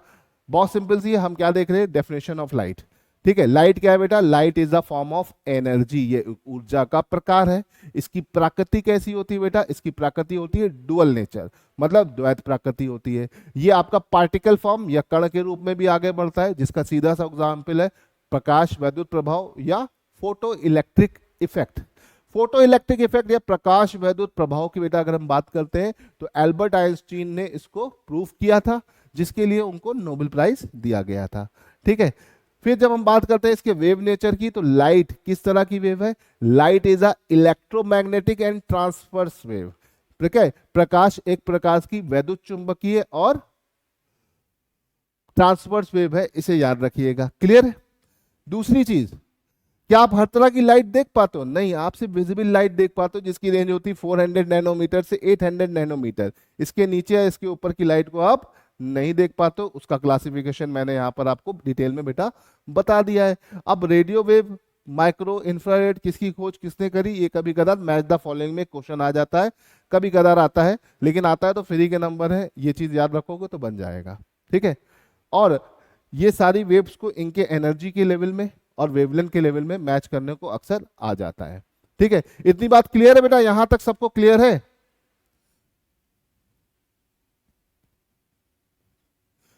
सलोनी बेटा, आपको ये बैच अगर ज्वाइन करना है हमारा लाइव, ठीक है, टारगेट डिफेंस एकेडमी की एक ऐप है, उस ऐप को इंस्टॉल कर लीजिए।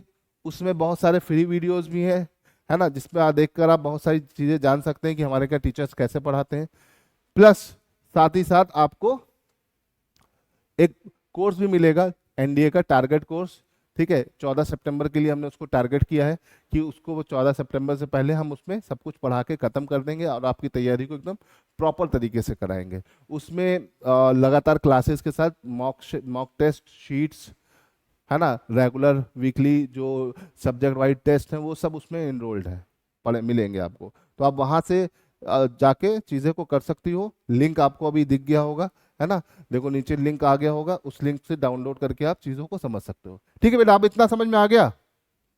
चलिए, अब अगर ये समझ में आ गया बेटा तो चलो देखते हैं आपको कितना समझ में आया। इतना सबको समझ में आ गया ना, समझ में आ गया, थम्स अप कर दो फटाक से, थम्स अप कर दिए बेटा फटाफट, ऐसा थम्स अप कर दो।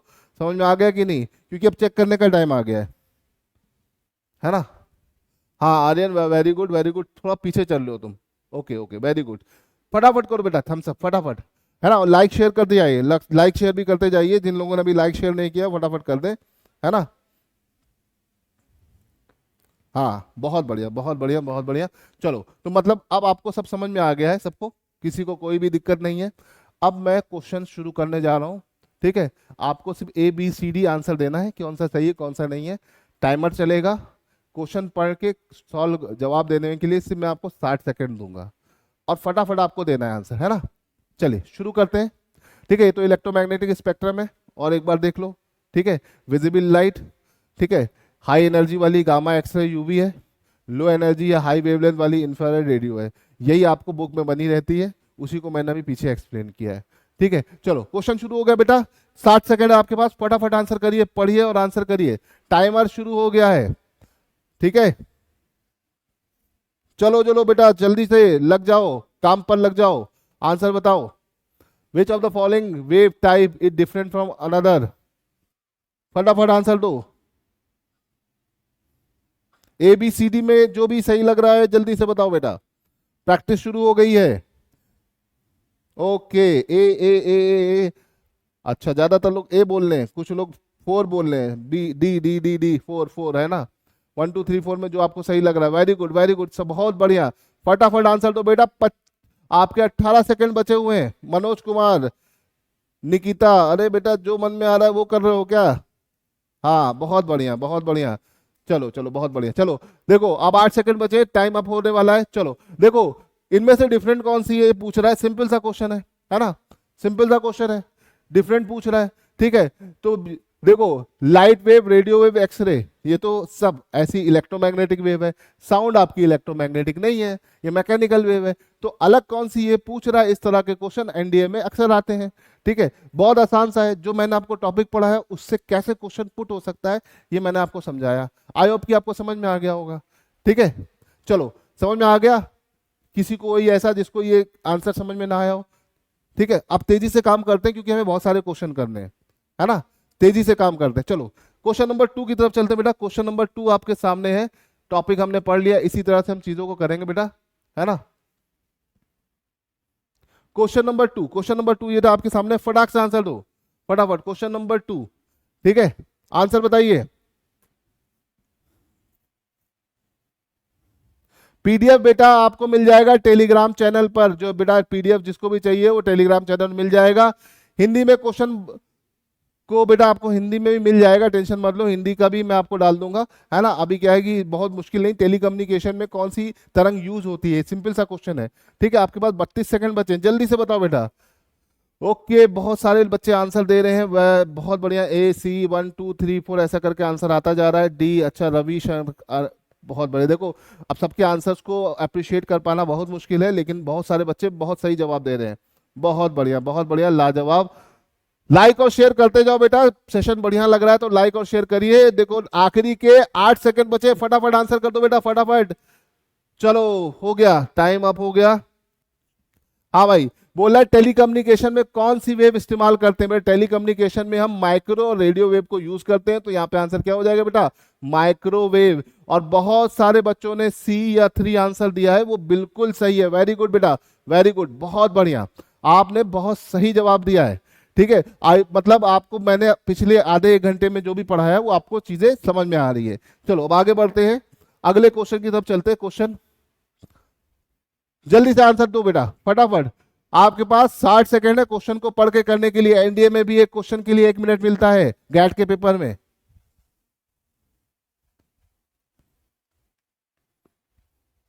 Okay, question is very clear Divya, अब आपको इंग्लिश में ही तो क्वेश्चन है, इसमें क्या दिक्कत है? जल्दी से बताओ। ओके, आंसर आना शुरू हो गया बेटा, टाइमर चल रहा है। 37 सेकेंड, 36, 35, जल्दी से बताइए, है ना। लाइक और शेयर करो बेटा, ज्यादा से ज्यादा बच्चों को बताते जाओ। अभी तक 200 बच्चों का टारगेट हम सुबह से लेके चले थे, अभी सिर्फ 117 ही हुआ है, इनको भी बढ़ाओ। बिल्कुल बिल्कुल, बहुत बढ़िया, बहुत बढ़िया। चलो आखिरी के 15 सेकंड बचे हैं बेटा, जल्दी से इसका आंसर बता दीजिए। 9, 8, 7, 5 सेकंड बचे हैं बेटा, 5 सेकंड, जल्दी से आंसर बताओ। ठीक है, हाँ भाई, सबका आंसर एकदम सही आ रहा है, कुछ 1 2 बच्चे कंफ्यूज है, बाकी बच्चों ने एकदम सही आंसर दे रहे हैं। बोल रहे हैं, देखो मैंने अभी जो पीछे पढ़ाया, कुछ बच्चे अभी नए आए हैं, वो एकदम रैंडमली आंसर दे रहे हैं, उनके गलत हो रहे हैं। क्यों? क्योंकि उन्हें पीछे पढ़ा नहीं है। जिन बच्चों ने पूरा टॉपिक पढ़ लिया है वो आंसर एकदम सही दे रहे हैं, है ना। ये हमें टॉपिक पढ़ने के बाद मैं क्वेश्चन करवा रहा हूँ बेटा, ऐसे ही आपका सेशन चलेगा कि हर टॉपिक के बाद आपका तैयारी, मतलब कैसे क्वेश्चन आने हैं, तभी आपको समझ में आएगा कि कैसे आप कहाँ पर क्वेश्चन गलत गलत करते हो। क्योंकि देखो आंसर आपके हमेशा सामने होते हैं, लेकिन आप आंसर क्या करते हो? गलत कर देते हो। देखो बोल रहा है इसमें से सबसे छोटी रेडिएशन, मतलब स्मॉलेस्ट वेवलेंथ वाली वेव कौन सी है?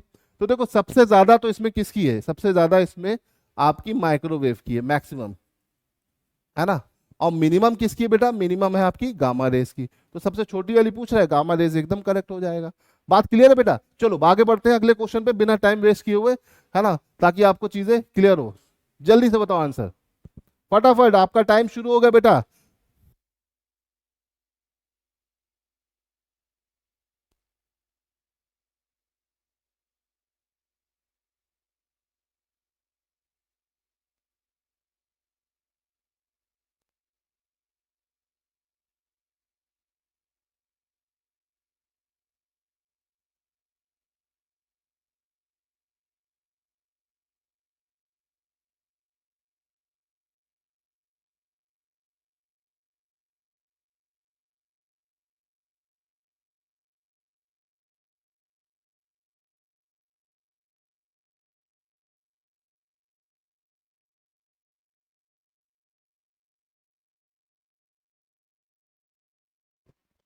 आखिरी के 10 सेकंड बचे हैं बेटा, जल्दी से बताइए।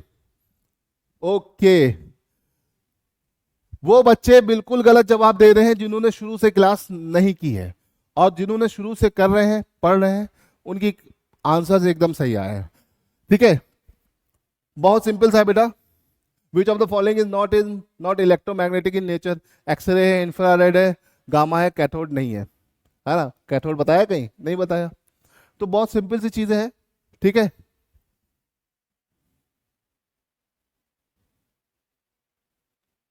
अच्छा, the distance between one crest and trough of a wave to the next corresponding crest and trough. You fear, बेटा क्या बताने की आप चाह रहे हो? अच्छा, शगुन बोलने में सारे हिंदी, बेटा नेक्स्ट क्लास में पक्का आपका सारा कंटेंट हिंदी में भी होगा, है ना? नॉर्मली होता क्या है कि बच्चों को इंग्लिश में ही अडॉप्ट करना होता है, तो इसीलिए मैं इंग्लिश में लेके आऊँ। लेकिन देखो, वैद्युत चुंबकीय तरंग कौन सी नहीं है, बहुत सिंपल सा क्वेश्चन है। ठीक है, तो जिन बच्चों ने 1 दिया है वो एकदम सही है और एकदम करेक्ट आंसर है। चलो आगे बढ़ते हैं बिना टाइम को वेस्ट किए हुए नेक्स्ट क्वेश्चन की तरफ, है ना? इसका आंसर बताओ बेटा सब लोग।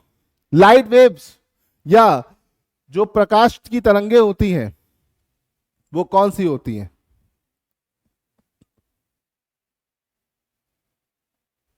जल्दी से बताइए, जल्दी से आंसर दो बेटा, टाइम रन कर रहा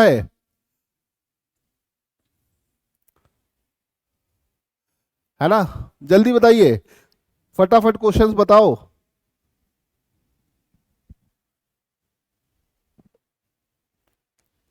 हम्म, बहुत बढ़िया, बहुत बढ़िया, आंसर आना शुरू हो गए हैं। प्रकाश जो होती है वो किस तरह की तरंगे होती है? तो प्रोग्रेसिव वेव होती है कि मैकेनिकल होती है, लॉन्गिट्यूडनल होती है कि ट्रांसवर्स होती है? हाँ, जो तरह प्रकाश की तरंगे हैं वो कैसी होती हैं, है ना? तो यहां पर जब हम बात करते हैं, प्रोग्रेसिव नहीं होती है, यांत्रिक तरंगे भी नहीं होती है, अनुप्रस्थ तरंगे भी नहीं होती है, ट्रांसवर्स या अनुप्रस्थ तरंगे होती है, ये अनुदैर्घ्य होती है, अनुप्रस्थ। ठीक है, तो इसे याद रखिएगा। क्लियर है? ठीक, चलो अब आगे बढ़ते हैं, अगले क्वेश्चन की तरफ चलते हैं। अगला क्वेश्चन आपके सामने है बेटा, फटाक से इसका आंसर दीजिए। टाइमर चल रहा है।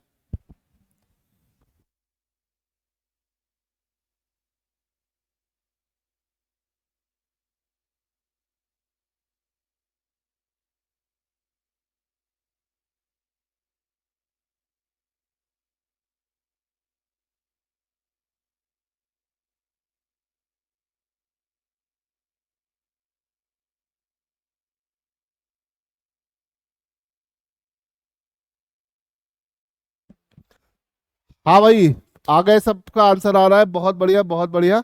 ठीक है, एक्सरे की वेवलेंथ जो है वो कौन से इसमें रेंज में आ रही है ना? तो देखो यहाँ पर ये थोड़ा सा ट्रिकी क्वेश्चन है। फटाफट आंसर दे रहे हैं बच्चे, बहुत सारे बच्चे जवाब दे रहे हैं, कुछ बच्चे, हाँ वेरी गुड, बहुत बढ़िया, बहुत बढ़िया।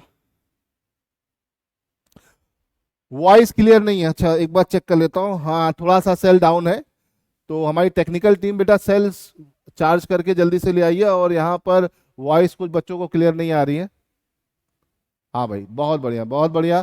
चलो, तो सबका आंसर आ चुका है, टाइम भी अप हो चुका है। देखो, एक्सरे की जो रेंज होती है 1 नैनोमीटर से 10 नैनोमीटर के बीच में होती है ना? तो ये हो गया तुम्हारा 1 नैनोमीटर, और कोई इसकी रेंज में था नहीं। ठीक है, तो ये ध्यान रखिएगा, एक्सरे की रेंज यही होती है बेटा। ठीक है, आई होप कि आपको समझ में आ गया होगा। अच्छा, क्लियर आ रही है आशुतोष? तो कुछ बच्चों की टेक्निकल प्रॉब्लम होगी, आवाज स्लो आ रही है। आप, मेरी आवाज ही बेटा ऐसी है, फटी सी आवाज है ना, तो बहुत पढ़ाया, बहुत 15 साल हो गए पढ़ाते पढ़ाते, तो आवाज फट चुकी है, तो आवाज थोड़ी स्लो आ रही होगी। हाँ बेटा, टेलीग्राम ग्रुप है, आप उसको ज्वाइन कर सकते हो, वहां पर आपको पूरी जानकारी मिलेगी। टेलीग्राम चैनल का जो लिंक है वो आपको डिस्क्रिप्शन में भी मिल जाएगा, और सिंपल अगर टेलीग्राम है तो आप वहां पर आ सकते हो और टेलीग्राम पे आकर टारगेट डिफेंस एकेडमी को सर्च कर सकते हो। चलो, क्लियर है? चलो आगे बढ़ते हैं नेक्स्ट क्वेश्चन की तरफ। अगला क्वेश्चन आपके सामने है, जल्दी से बताइए। ठीक है, सबसे पहले इलेक्ट्रोमैग्नेटिक वेव्स किया प्रिडिक्शन किसने किया था? बहुत ज्यादा फैक्चुअल क्वेश्चन है, लेकिन एक बार पेपर में आ चुका है, इसलिए आपको मैंने पूछ लिया। जल्दी से बताइए, प्रकाश वैद्युत तरंगों, क्वेश्चन को हिंदी में बोल रहा हूं हिंदी वाले बच्चों के लिए, प्रकाश वैद्युत तरंगों की अगर हम बात करते हैं तो इसकी प्रिडिक्शन सबसे पहले किसने किया था? हर्ट्ज, मैक्सवेल, मार्कोनी की रोमर, किसने किया था? ओके, बहुत बढ़िया। चलो बेटा तैयार हो जाइए, अगले आधे घंटे के अंदर इंग्लिश की क्लास आपकी शुरू होने वाली है ना? चलो, तो सबका जवाब आ रहा है, आखिरी के 15 मिनट है, बाकी लोग भी जवाब दे दीजिए। बहुत लो भैया, आखिरी के 10 सेकंड बचे हैं, जवाब दे दो।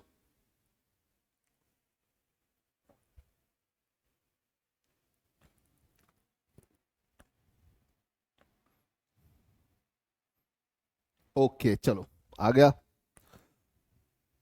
देखो, हर्ट्ज ने इलेक्ट्रोमैग्नेटिक वेव के बारे में बताया था, और स्पीड ऑफ लाइट जो थी 3 × 10⁸ मीटर पर सेकेंड, रोमर ने बताया था। किसने बताया था? रोमर। रोमर वो पहले व्यक्ति थे जिन्होंने स्पीड ऑफ लाइट को कैलकुलेट किया था, है ना? और हर्ट्ज वो पहले व्यक्ति थे जिन्होंने इलेक्ट्रोमैग्नेटिक वेव्स की एग्जिस्टेंस के लिए पहला अपना थ्योरी दी थी, है ना? तो ये याद रखिएगा, ये मैंने आपको नहीं बताया लेकिन फैक्चुअल क्वेश्चन है। बेटा प्रैक्टिस शीट मिलेगी, डीपीपी वर्ड आप पता नहीं सीख गए, डीपीपी को हम प्रैक्टिस शीट बोलते हैं। वो जो भी हमारी रेगुलर क्लासेस होती है उनमें तो हम रेगुलर डीपीपी जो बोलते हैं हम, जो भी है प्रैक्टिस शीट देते हैं, है ना? टॉपिक वाइज ये प्रैक्टिस शीट के ही क्वेश्चंस हैं, और ऐसी धांसू प्रैक्टिस शीट होती है, अगर तुम लगा लोगे तो एनडीए में कुछ गलत नहीं होगा, है ना? ये यहाँ के जो भी बच्चे हमसे पढ़ रहे हैं वो जानते हैं, है ना? इतनी प्रैक्टिस शीट कर देता हूँ मैं कि सबसे ज़्यादा मैं ही देता हूँ। तो प्रैक्टिस शीट तो हम हमेशा देते हैं आपको, है ना? जिसे आप डीपीपी बोल रहे हो, है ना? ये हम हमेशा से इसको प्रैक्टिस शीट ही बोलते आए हैं, है ना? चलो,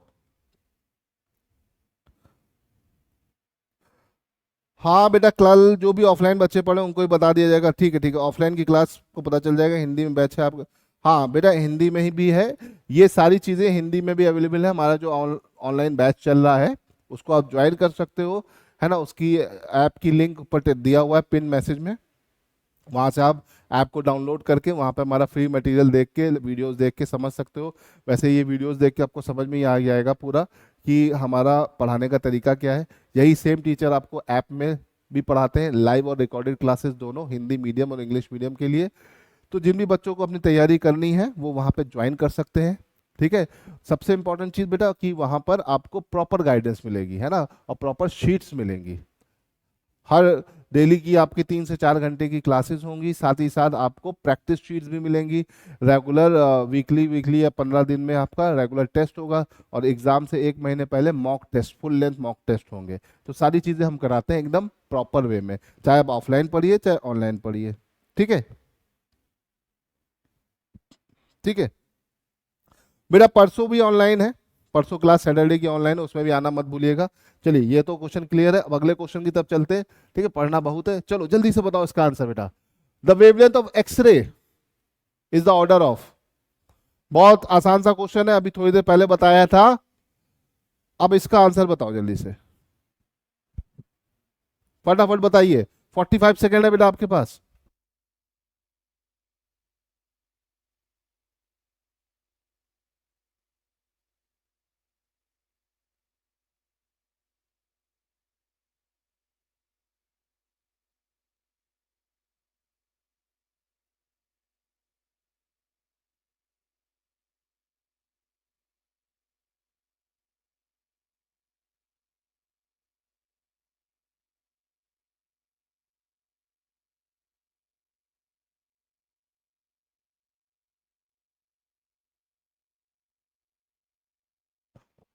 हाँ बेटा, आखिरी के 5 सेकेंड।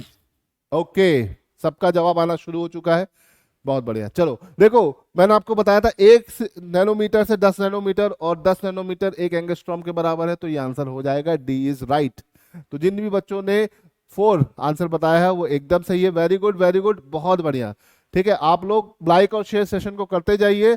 टारगेट हम लेके चले थे कि 200 बच्चों को लाइव पढ़ाना है, लेकिन बेटा ये तो संख्या धीरे धीरे कम होती जा रही, फिर बढ़ जाती है ना? आदेश, सुधर जाओ तुम बेटा। चलो, इतनी क्लियर है बात? आगे बढ़ते हैं अगले क्वेश्चन की तरफ। ये आपका एनडीए का क्वेश्चन है, एनडीए के एग्जाम में आ चुका है। ठीक है, जल्दी से इसका आंसर बताइए बेटा, सब लोग फटाफट आंसर बताओ। हाँ भाई, consider the following electromagnetic wave. ठीक है, और इनको क्या करना है, इनको करेक्ट सीक्वेंस में लगाना है इनकी एनर्जी के। अरे बेटा लड़ना बंद करो बेटा। दिव्या ऐप का जो नेम है वो आपका टारगेट डिफेंस एकेडमी है, और ऊपर देखिए पिन मैसेज में ऐप का लिंक पड़ा हुआ है, वहां से आप ऐप को डाउनलोड कर सकते हो। बेटा दिव्या क्लियर है ना? ऐप का नेम जो है लिंक में है, देखो ऊपर टारगेट में ऊपर जाओगे तो लिंक में देखो ये आ गया आपका ऐप का। ठीक है, देखो मिल गया, तो इसको आप डाउनलोड कर सकते हो, और डाउनलोड करके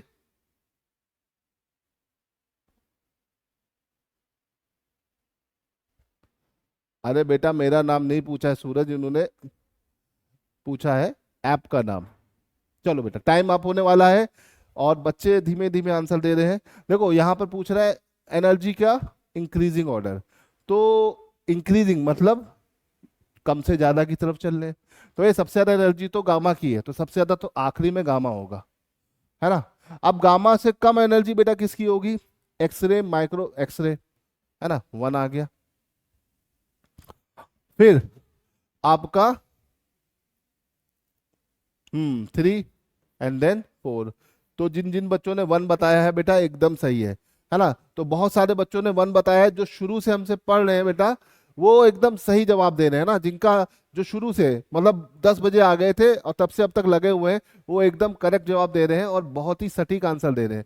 जो बच्चे थोड़ा बीच में आए हैं, गैप दे के आए हैं, उनको शुरू के कॉन्सेप्ट क्लियर नहीं हुए हैं, तो वो थोड़ा सा गलत जवाब दे रहे हैं।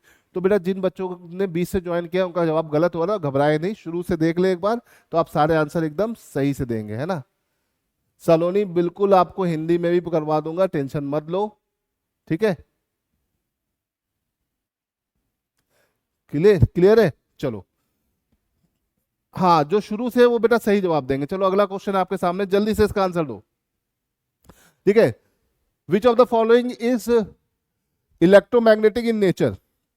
तो इन तरंगों में कौन सी तरंग वैद्युत चुंबकीय तरंग है, ये पूछ रहा है ना। Which of the following is electromagnetic in nature, ये आपको बताना है ना। इलेक्ट्रोमैग्नेटिक, जल्दी से बताइए। इन तरंगों में से कौन सी वैद्युत चुंबकीय तरंगे हैं, जल्दी से बताओ बेटा फटाफट।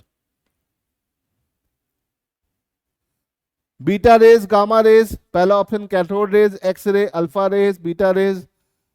क्या सही नहीं है बेटा? सब तो सही है, मैंने एक बार चेक भी कर लिया।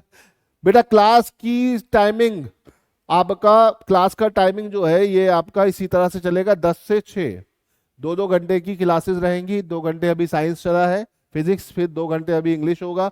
12 बजे से इंग्लिश वाले सर आ रहे हैं अपना महासंग्राम लेके, आप लोग उनसे मिल सकते हैं। फिर 2 से 4 सबसे इंपॉर्टेंट क्लास है आपकी मैथ्स की, है ना, एकदम खा पी के फ्री हो जाओगे उस टाइम रखिए। और फिर 4 से 6 आपकी पॉलिटी की क्लास, एकदम रेस्ट के टाइम पर, ताकि आप आराम से लेट कर भी वीडियो देख सकते हो सर का, है ना।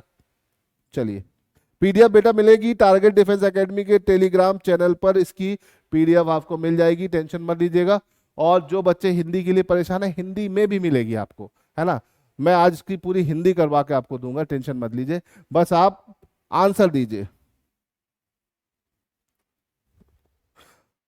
बेटा हमारी क्लासेस जो है सैटरडे को भी यही लाइव क्लास है 10 से 6।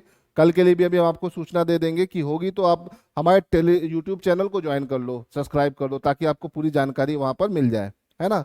और आपको जो भी टीचर्स पढ़ा रहे हैं सब बेस्ट टीचर्स हैं, मतलब वेल एक्सपीरियंस है ना। इसमें हमारे सबसे दिग्गज सर अपने शिव सर हैं, जिनके बारे में यहाँ पे कमेंट आ रहा है बेस्ट टीचर, है ना।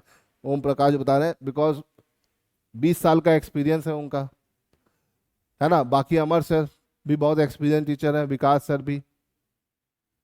तो सारे आपको बढ़िया टीचर मिले हैं, तो आप लोग बिल्कुल उनको सपोर्ट करिए कि वो अगर आपको इस तरह से पढ़ा रहे हैं तो उनकी क्लास में कम से कम 500-1000 बच्चा लाइव होना चाहिए, है ना। चलो अभी क्या है इसका, तो बेटा पहला तो हो ही नहीं सकता, बीटा, गामा तो है इलेक्ट्रोमैग्नेटिक लेकिन बीटा नहीं है, कैथोड तो नहीं है लेकिन एक्सरे है, अल्फा नहीं है, बीटा नहीं है, ये भी है और ये भी है, तो आंसर हो गया 4। आपका पेपर का क्वेश्चन है। ठीक है, बात क्लियर है? चलो बेटा, आपको बेस्ट टीम मिली है और इस बेस्ट टीम से पढ़ने का मौका मत छोड़िए। ठीक है, यूट्यूब पे भी पढ़िए, अगर आपका मन लगता है तो ऑनलाइन आके पढ़िए, ऑफलाइन पढ़ना है तो ऑफलाइन भी पढ़ सकते हो। ठीक है, और हमारा मेन मोटिव है आपको ऑफिसर बनाना। रिटर्न भी निकलवाएंगे और एसएसबी की तैयारी भी करवाएंगे, है ना। रिटर्न निकालना कोई बहुत बड़ी चीज नहीं है, बस आपको ये जानना है कि क्या पढ़ना है। सिलेबस बहुत ज्यादा आपको दिखता है, लेकिन उसमें से सिर्फ 20% पढ़ने से आपके पेपर में 80% आता है। तो वो 80% वाला सेगमेंट जो 20% है वही हम आपको पढ़ाते हैं। ठीक है, चलो। और सिर्फ एनडीए नहीं, सीडीएस के लिए भी हम आपको बेस्ट क्लासेस देते हैं, याद रखिएगा। ठीक है, चलो। ओहो भैया, इतने सारे कमेंट आ गए सर। अरे बेटा, सारे टीचर्स बहुत अच्छे हैं, है ना। अमर सर अपने फील्ड में एक बहुत ही महान टीचर है, और शिव सर की महानता तो आप लोग क्लास में ही देखते हैं, ऑफलाइन में तो उनके जलवे अलग ही चलते हैं, है ना। और हाँ, थोड़ा बहुत एक्सपीरियंस मेरे पास भी है, और आपके पास सारी टीम पूरी एक्सपीरियंस है बेटा, है ना। चलो, अब यहाँ से आगे बढ़ते हैं, अगले क्वेश्चन की तरफ चलते हैं। बहुत मक्खन पॉलिश हो गई। अब आते हैं इलेक्ट्रोमैग्नेटिक रेडिएशन। वो है इलेक्ट्रोमैग्नेटिक रेडिएशन जो हमारे सिस्टम में सबसे ज्यादा फैला हुआ है, वो कौन सा है? विजिबल लाइट का है, इंफ्रारेड का है, यूवी रेस का है, कि रेडियो वेव, है ना। इनमें से कौन सी इलेक्ट्रोमैग्नेटिक वेव सबसे ज्यादा है सिस्टम में फैली हुई है, ये आपको बताना है।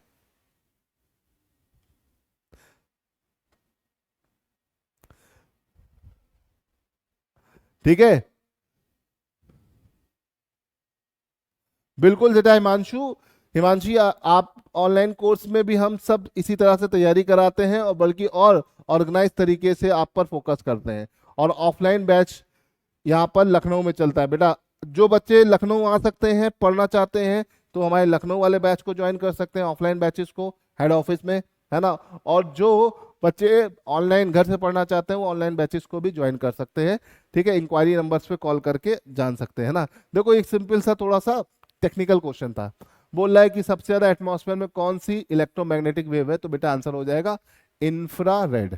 इंफ्रारेड जो औरक तरंगे होती हैं सिस्टम में सबसे ज्यादा फैली होती हैं। जब प्लेन लैंड कर रहा होता है ना बेटा, तो लैंड करते वक्त यूवी, ये इंफ्रारेड रेज ही यूज होती हैं उसको सिग्नल करने के लिए। तो यूवी रेज, सॉरी, इंफ्रारेड जो रेज जो है, ये आपके एटमॉस्फेयर में सबसे ज्यादा फैली होती है ना।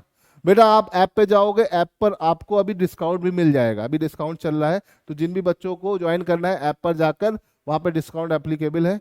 आप डिस्काउंट लगा के फीस आपको कम हो जाएगी, आप वहाँ पे ज्वाइन कर सकते हो। ठीक है, ठीक है, क्लियर है। ऐप को इंस्टॉल कर लो बेटा। नितेश, हिंदी में भी वहां पे मिलेगा, और यहाँ पे मैं हिंदी में बता रहा हूँ, थोड़ा सा ध्यान दोगे तो सब क्लियर रहेगा। वेस्ट बंगाल में कौन कौन लाइव है? अच्छा, चलो बेटा, लाइव को पहुंचाओ अगले आगे। देखो, मेरी क्लास में तो बहुत कम बच्चे आए हैं, लेकिन मैं चाहता हूं कि आज शिव सर और अमर सर और विकास सर की क्लास होते होते आप लोग कम से कम 1000-1500 बच्चे लाइव में पढ़े। इतनी लंबी क्लास आपको मिल रही है, तो आप एटलीस्ट ज्यादातर लोगों को बताइए और उन ज्यादातर बच्चों का फायदा करवाइए, है ना। चलिए, चलो, आप लोगों ने बातें बहुत कर ली। हाँ बेटा, मिथिलेश सर भी बहुत बढ़िया टीचर हैं, है ना। हाँ हाँ, हमारे पास देखो टीचर्स तो बेटा बहुत सारे हैं, फिजिक्स के भी और टीचर है, मैं अकेला नहीं हूँ, है ना। जीएस के भी बहुत सारे टीचर्स हैं, पूरी टीम है, लेकिन सब एक साथ अवेलेबल नहीं हो पाते हैं, तो जो भी यहाँ पर अवेलेबल हो जाएगा उसको आपको मिलेगा। ठीक है, चलिए। तो जिन भी बच्चों को बैच ज्वाइन करना है, सीरियस नोट पे बोल रहा हूँ, ज्वाइन कर ले। लाइव बैच आपको रेगुलर मिलेगा, है ना, रिकॉर्डेड क्लास भी मिलेगी, और सारी की सारी क्वेरीज पूरी हो जाएंगी। ठीक है, चलो, हम यहाँ पे बात करें इलेक्ट्रोमैग्नेटिक रेडिएशन जो है एटमॉस्फेयर में जो सबसे ज्यादा फैली है, वो इंफ्रारेड है। अब अगले क्वेश्चन की तरफ चलते हैं बेटा। अगला क्वेश्चन है आपके पास ये, है ना। जल्दी से इसका आंसर दीजिए बेटा। हिंदी में मैं इस क्वेश्चन को पढ़ दे रहा हूं और ज्यादा से ज्यादा बच्चे लाइव आके इस आंसर दे। In which of the following are the sequence of electromagnetic radiation in the decreasing order of the wavelength. तो इन वैद्युत चुंबकीय तरंगों को उनकी तरंग दैर्घ्य के घटते हुए क्रम में लगाना है। ठीक है, जो जितनी भी वैद्युत चुंबकीय तरंगे हैं इनको इनकी तरंग दैर्घ्य के घटते हुए क्रम में लगाना है। जल्दी से इसका आंसर बताइए बेटा। मिथिलेश सर आपको मिलेंगे, जल्दी मिलेंगे, परेशान ना होइए। मिथिलेश सर की कुछ समस्याएं हैं, ठीक है। सारे टीचर बेटा बेस्ट होते हैं, टेंशन लेने की कोई जरूरत नहीं। जल्दी से आप लोग इसका आंसर दो, टाइम ना वेस्ट करो। जब एनडीए निकल जाएगा तो सारे टीचरों के पैर पकड़ लेना, तुम जो भी करना चाहो कर लेना, लेकिन पहले एनडीए निकालो। अभी क्या है, अभी बहुत सारी बातें करने लगते हो तुम लोग। बेटा सानिया बहुत सिंपल सा क्वेश्चन है। इन तरंगों को, ठीक है, ठीक डिक्रीजिंग ऑर्डर में लगाना है इनकी तरंग दैर्घ्य के, है ना। Which of the following are the sequence of electromagnetic radiation in decreasing order. इनको डिक्रीजिंग ऑर्डर में बेटा आपको क्या करना है, सेट करना है। तो देखो डिक्रीजिंग ऑर्डर ऑफ वेवलेंथ मतलब मैक्सिमम वेवलेंथ से मिनिमम वेवलेंथ की तरफ इसको सेट करना है। बहुत सिंपल सा है ना। तो इसमें सबसे ज्यादा मैक्सिमम वेवलेंथ किसकी होती है बेटा, रेडियो की, है ना। तो रेडियो 4 है, तो रेडियो सबसे ज्यादा है। रेडियो के बाद आएगी तुम्हारी किसकी, इंफ्रारेड की, है ना, इंफ्रारेड। उसके बाद तुम्हारी विजिबल, और सबसे कम वेवलेंथ किसकी, एक्सरे। देखो जिन बच्चों को थोड़ा डाउट हो रहा है सर ये कैसे आंसर आ रहा है, उसके लिए बेटा आपको लेक्चर शुरू के मैंने 10 से 11 के बीच पूरा थ्योरी पढ़ाई है। अब 11 से 12 सिर्फ क्वेश्चंस करा रहा हूँ, जिससे आपको एकदम क्लियर चीजें हो जाए। ठीक है आकांक्षा बेटा, हिंदी में आपको मिल जाएगा, टेंशन मत लो। ठीक है, ये सारे के सारे जो मैं आपको टॉपिक पढ़ाया है, ये इसका पीडीएफ आपको मिल जाएगा कहाँ पर, टेलीग्राम चैनल पर। वहां पर से आप इसे डाउनलोड कर सकते हैं। अब आप सोचेंगे किसके टेलीग्राम चैनल पे, तो टारगेट डिफेंस एकेडमी के टेलीग्राम चैनल पे।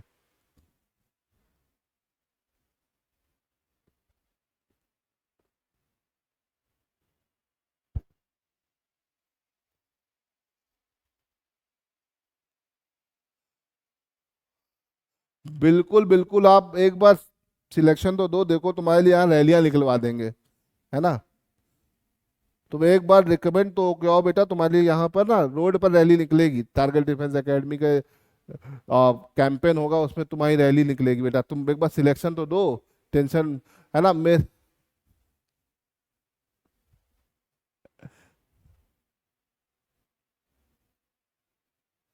ठीक है, चलो आगे बढ़ते हैं और अगले क्वेश्चन की तरफ चलते हैं। अगला क्वेश्चन आपके सामने है, जल्दी से इसका आंसर दीजिए बेटा। जल्दी से आंसर दो, टाइम को वेस्ट किए बिना।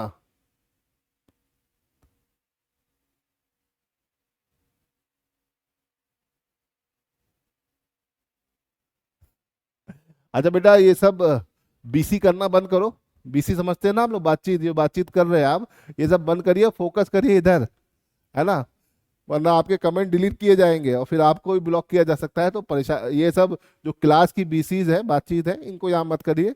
तुरंत क्वेश्चन पे फोकस करो, इसका आंसर बताओ, है ना। बहुत आसान सा क्वेश्चन है ना। Which of the following electromagnetic wave है द लॉन्गेस्ट वेवलेंथ। बहुत आसान सा क्वेश्चन है। इन वैद्युत चुंबकीय तरंगों में सबसे ज्यादा तरंग दैर्घ्य किस वेव की है, ये आपको बताना है ना। ओके, अब देखो एकदम राइट टाइम हो के आप आंसर दे रहे हो, इंफ्रारेड। अच्छा, सबसे ज्यादा इंफ्रारेड की है, बिल्कुल सही बात है। Infrared is the right answer, सबसे ज्यादा इसकी है। अगर मैं पूछूं सबसे कम किसकी है, इनमें सबसे कम किसकी है, तो वो भी बता दो जल्दी से। इसमें सबसे मिनिमम किसकी है, देखो मैक्सिमम तो इंफ्रारेड की हो गई, एकदम सही है। मिनिमम किसकी है ना। अगर यहाँ पे पूछे लॉन्गेस्ट की जगह पर स्मॉलेस्ट पूछ लेता, तो स्मॉलेस्ट में बेटा क्या आ जाता है इनमें से, स्मॉलेस्ट में क्या आ जाता है, two two two two two two. Okay very good, है ना। चलिए बहुत बढ़िया बहुत बढ़िया। तो इसका आंसर ये हो जाता। चलो आगे बढ़ते हैं। चलो तुम्हारा फेवरेट क्वेश्चन आ गया, जल्दी से इसका जवाब दो। जल्दी से दीजिए, आपके पास 60 सेकेंड है, से भी कम बचा है।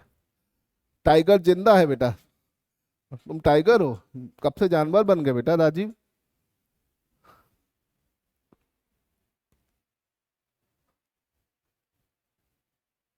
हाँ हाँ हाँ, जल्दी जल्दी आंसर दो बेटा सब लोग, फटाफट। Very good very good.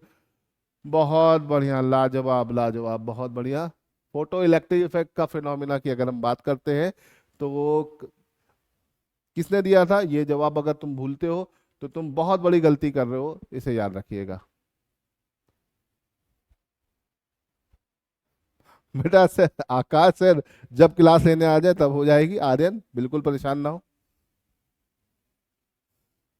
बेटा रिकॉर्डेड नहीं है करण, सब लाइव चल रहा है ना? ठीक है करण, एक्चुअली इतने कमेंट तुम करे जा रहे हो तो दिक्कत हो रही है ना पढ़ते पढ़ते। हाँ, टारगेट डिफेंस एकेडमी बेटा लखनऊ, उत्तर प्रदेश की राजधानी लखनऊ है। ठीक है, इंडिया में एक स्टेट है यूपी, यूपी में यूपी की जो राजधानी है लखनऊ, नवाबों का शहर वहां पर है ना? ठीक है, चलो तो आ जाओ बेटा, सबका जवाब आ गया है और इसका आंसर है एल्बर्ट आइंस्टीन। बहुत बढ़िया। एल्बर्ट आइंस्टीन को इस फिनोमिना के लिए नोबेल प्राइज कब मिला था? एल्बर्ट आइंस्टीन इसका आंसर है, उनको नोबेल प्राइज मिला था। तो नोबेल प्राइज किस ईयर मिला था, जल्दी से बताओ। मैंने आज क्लास में पढ़ाया भी आपको।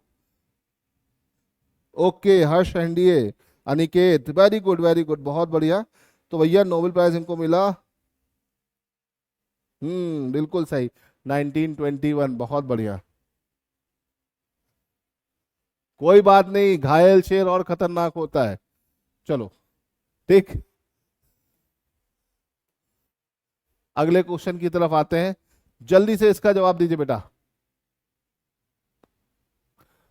बहुत अच्छा क्वेश्चन है, एनडीए में आ चुका है, एनडीए का क्वेश्चन है, जल्दी से बेटा इसका जवाब दो। अजय बेनीवाल, देखो ये सब 1921 तुमने पिछले वाले का दे दिया। अब इसका आंसर दीजिए, विच of the following characteristic of electromagnetic wave, electromagnetic wave में इनमें से कौन सी कैरेक्टरिस्टिक है, ये पूछ रहा है। चार ऑप्शन दिए हैं। ठीक है, अब ये आया है तुम्हारा एनडीए का धमाकेदार क्वेश्चन। अच्छा, तुम लोग यार, क्रिकेट किंग, सी सी सी सी सी, अच्छा, प्रशांत, मनोज, सौरभ, मोहित, अर्जुन, प्रतीक, पिंकेश, हर्ष, देव, है ना? कुछ सी बोल रहे हैं, कुछ डी बोल रहे हैं, जल्दी जल्दी सबका आंसर आ रहा है। दिव्या का आ रहा है सी, रचिन का आ रहा है सी, प्रतीक का आ रहा है डी, साकिब का आ रहा है सी, आयुष, अच्छा बहुत बढ़िया बहुत बढ़िया।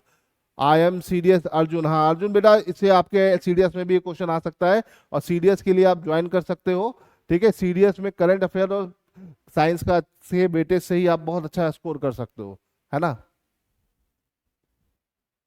सर फोर स्टेटमेंट रॉन्ग है, एकदम सही अर्जुन, तुम सही बोले हो।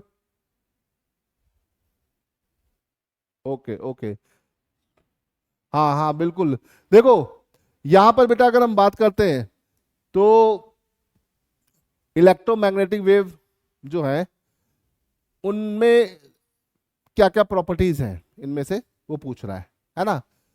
ठीक है, तो देखो अगर हम यहाँ पे बात करते हैं, बहुत सिंपल सा है, बहुत ज्यादा कॉम्प्लिकेटेड क्वेश्चन में नहीं ले जाएंगे इसे। ठीक है, मैंने आपको डेफिनेशन बताई। इलेक्ट्रोमैग्नेटिक वेव मीडियम पे डिपेंड नहीं करती है। मीडियम के अंदर एक चीज आती है इलास्टिसिटी, दूसरी आती है डेंसिटी। तो ये इलास्टिक हो नहीं सकती भैया, क्योंकि भैया ये मीडियम पे डिपेंड ही नहीं करती, है ना? ये वैक्यूम में चल सकती है बिल्कुल, क्योंकि मीडियम पे डिपेंड नहीं करती, तो वैक्यूम में भी चल सकती है। They have electromagnetic component which are mutually perpendicular to each other, ये भी सही है बेटा, क्योंकि इलेक्ट्रोमैग्नेटिक वेव है, एक फील्ड इधर एक इधर चलती है। ठीक है, they move with the speed, ये तो बिल्कुल गलत है, क्योंकि स्पीड 3 लाख पर मीटर नहीं हो, 3 × 10⁻⁸ मीटर पर सेकंड होती है, जो कि गलत है। तो इसका आंसर हो जाएगा 2 और 3, है ना? 2 और 3। तो जिन भी बच्चों ने सी बोला है वो एकदम करेक्ट बोला है ना? बेटा ये बहुत पुरानी का बात होगी, आरसीबी जीत गई है। अब तो क्रिकेट की नई न्यूज आ गई है कि धोनी को हॉल ऑफ फेम में रख दिया गया है ना? आईसीसी हॉल ऑफ फेम में धोनी जो है 11वें भारतीय बन गए हैं आने वाले, है ना? अब इन 11 लोगों में 2 महिलाएं भी हैं, क्या आप उनका नाम बता सकते हो? 2 महिला क्रिकेटर्स का। ठीक है, बता सकते हो तो कमेंट में बता दो। ठीक है, चलो अब आगे आते हैं।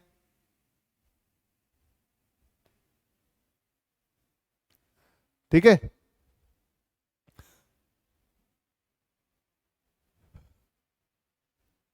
बेटा गलती से नहीं, ये उसका ही टाइम था। हर किसी का टाइम आता है, 20 साल लगे उसका 18 साल लगे उसका टाइम आने में, लेकिन वो जीत गई है।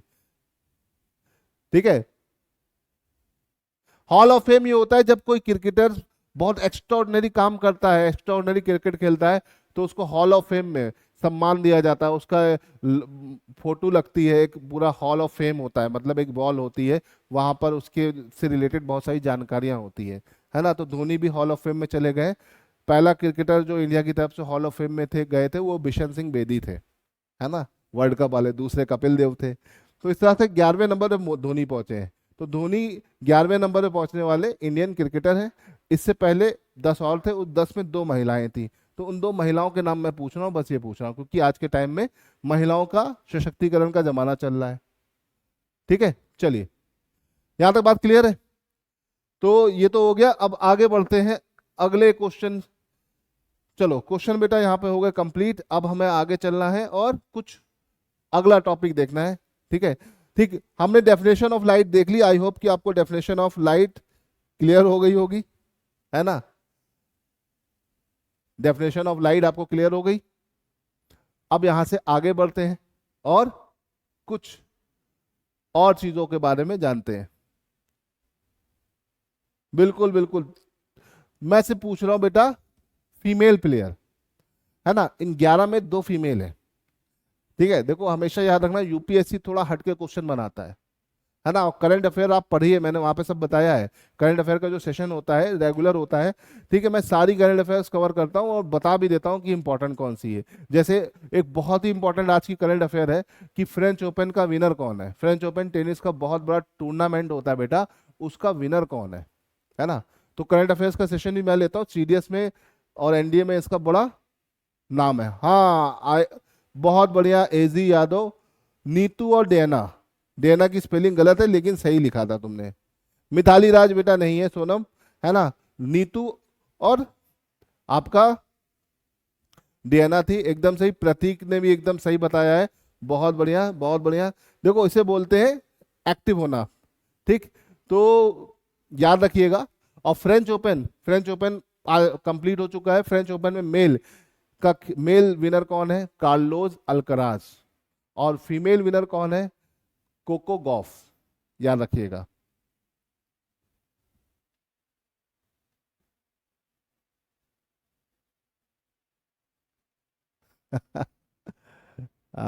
चलो बहुत बढ़िया।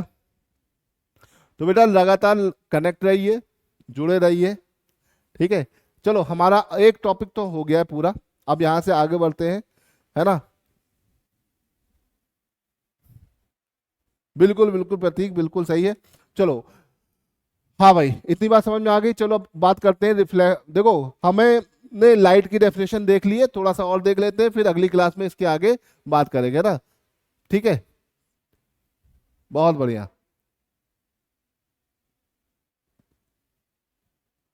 शशांक भैया बैकएंड में तुम लोग का मैसेज डिलीट कर रहे हैं, टेंशन मत लो।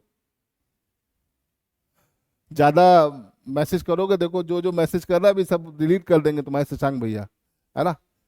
चलो, बात क्लियर है बेटा। ईशा क्लास चल रही है 10 से 6 के बीच में चलेगी। 10 से 12 अभी मेरी क्लास चल रही है ना। बस वाइंड अप पे ही है, क्लास का एंड है, आखिरी में है, तभी बच्चे इतने ज्यादा मस्ती में है ना। इसके बाद अब इंग्लिश की क्लास शुरू होगी जो कि काफी इंपॉर्टेंट है, शिव सर लेंगे। फिर 2 से 4 आपकी अमर सर की क्लास होगी मैथ्स की। और 4 से 6 आपकी पॉलिटी की, एकदम जीरो से स्टार्टिंग है। ये सारी क्लासेस अभी नई नई शुरू हुई है, एक क्लास से आज दूसरा डे है। और हम क्या कर रहे हैं, हम आपको एनडीए के लिए प्रिपेयर करा रहे हैं, है ना। तो याद रखिएगा, ठीक है।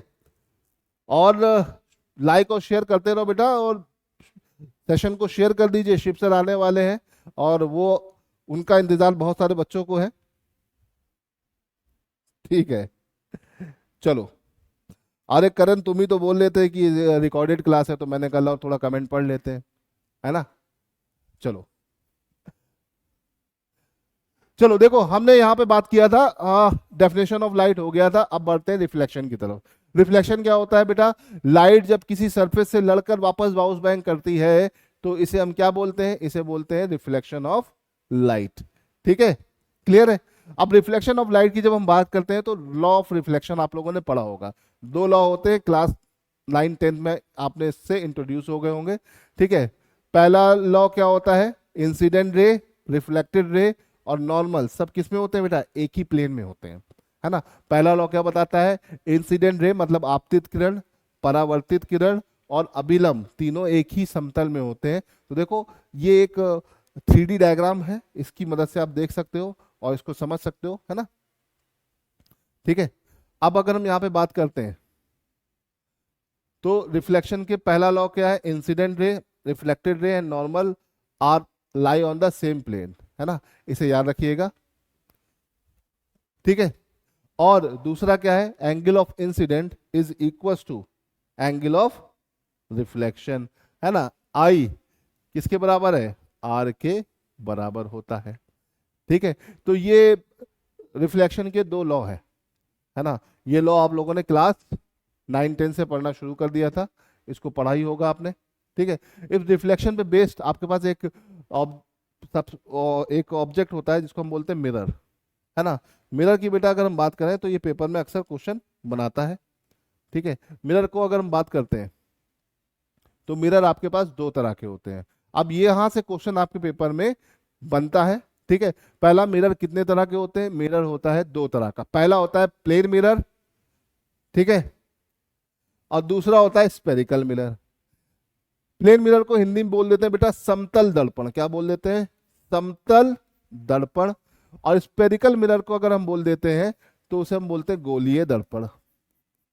ठीक है, अब स्पेरिकल फिर दो तरह का होता है, कॉन्वेक्स और कॉनकेव, उत्तल और अवतल। तो इस तरह से अगर मिरर की बात करें तो मिरर एक ट्रांसपेरेंट ग्लास होता है, कांच होता है, जिस पर आप कोटिंग कर देते हो। कोटिंग क्यों करते हो, to get the permanent reflection. तो कोई आपसे पूछे कि भैया दर्पण किस सिद्धांत पे काम करता है, तो प्रकाश के परावर्तन पर काम करता है। ठीक है, किस पे काम करता है, परावर्तन पे काम करता है।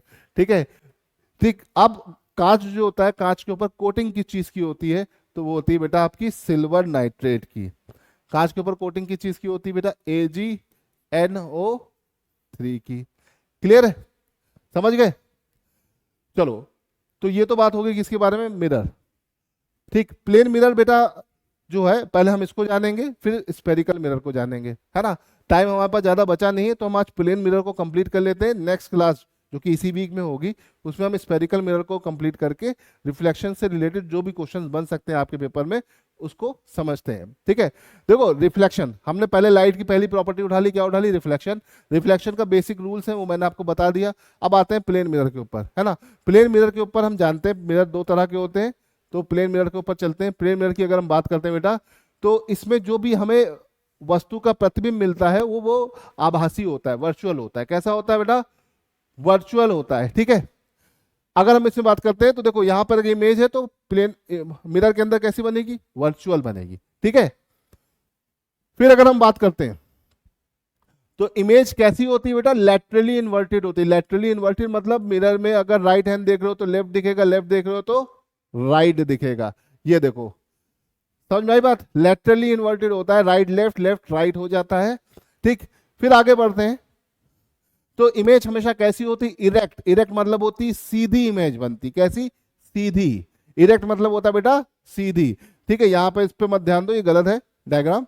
ठीक है, और size of the image always remains the same. Plane mirror के सामने जो भी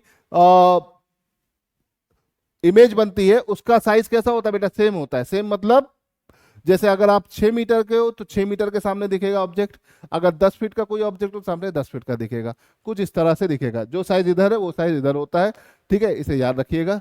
ठीक, इसके बाद आगे बढ़ते हैं तो अगर कोई भी ऑब्जेक्ट जो है, the distance between the image obtain by the same as the distance between the object in the plane mirror. अगर आप प्लेन मिरर के सामने खड़े हो बेटा डी दूरी पर, कितनी दूरी पर, डी दूरी पर, तो आपकी इमेज भी अंदर कितनी बनेगी, डी दूरी पर। तुम्हारी और तुम्हारी इमेज के बीच की डिस्टेंस कितनी हो जाएगी बेटा, 2D हो जाएगी। ठीक है, कितनी हो जाएगी, 2D। ये देखो, ठीक है, ये D है, ये D है, टोटल डिस्टेंस डबल हो जाएगी। तो हमेशा याद रखिए कि अगर आप किसी मिरर के सामने 10 मीटर पे खड़े हो तो इमेज अंदर कितने मीटर बनेगी बेटा, 10 मीटर पे। इससे बहुत अच्छे क्वेश्चन बनते हैं तुम्हारे एनडीए में भी और जेई के एग्जाम में भी। क्लियर है, चलो अब यहां से आगे बढ़ते हैं। अगर कोई भी व्यक्ति अपनी पूरी इमेज देखना चाहता है, ठीक है, पूरी इमेज देखना चाहता है किसी भी मिरर में, तो मिरर की हाइट कितनी होनी चाहिए? ठीक है, मिरर की हाइट होनी चाहिए आपकी हाइट के आधी। ठीक है, याद रखिएगा, अगर आप 6 फुट की हो तो मिरर की हाइट कम से कम 3 फीट की हो, ताकि आपको चीजें एकदम क्लियर दिखाई दे जाए। तो याद रखिएगा, कभी भी आपको अपना पूरी इमेज देखनी है तो मिरर की हाइट हमेशा कैसी होनी चाहिए? आपकी हाइट के आधी। इस चीज को याद रखिएगा। ठीक है, क्लियर है? और ऐसा क्यों होता है? कभी कभी क्वेश्चन ये भी पूछ लिया जाता है कि भैया ऐसा मिरर में होता क्यों है ना? ऐसा क्यों होता है कि भैया कोई भी आप अपनी हाइट से आधा मिरर लो तो आपको पूरी आपकी इमेज दिखाई देगी? It is because the reflection angle of incident equal to angle of reflection.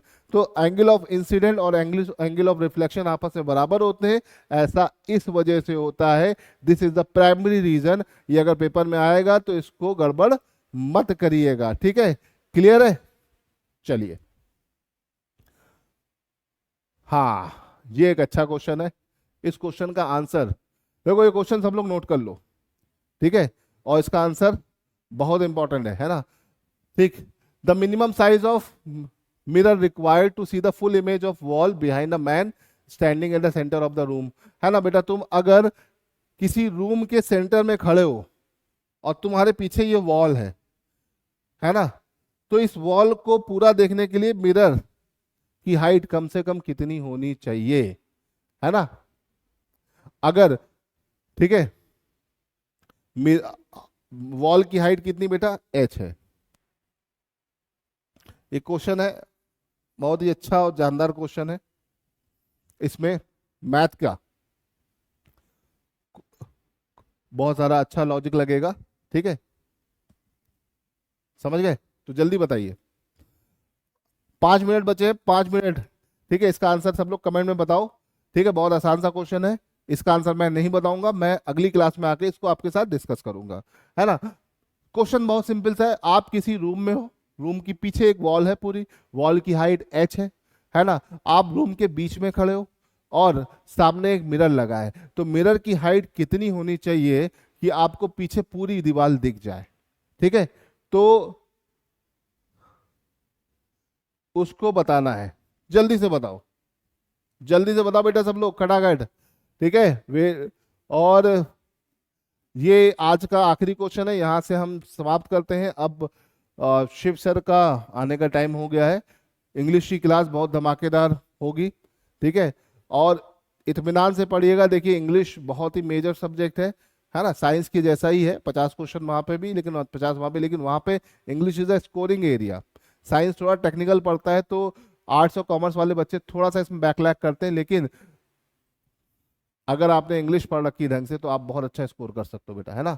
याद रखिएगा। चलिए, h/2 h/2 h/2 बेटा, ये बहुत ही बढ़िया, बहुत ही बढ़िया। सब एक साथ गलत आंसर दे रहे हो, बहुत ही लाजवाब आंसर दिया आपने, सबने गलत दिया है। ठीक है, इसका सही आंसर हम आप लोग ढूंढिए। है ना? और हम अगली क्लास में इसको पूरा एक्सप्लेनेशन के साथ करेंगे। ये बहुत ही बढ़िया क्वेश्चन है। ठीक है, to be continued next class. तो इस क्लास से अगली क्लास में फिर से मिलेंगे, और उम्मीद करता हूं कि अगली क्लास में जो बच्चे आज थे उसके 3 गुना होने चाहिए।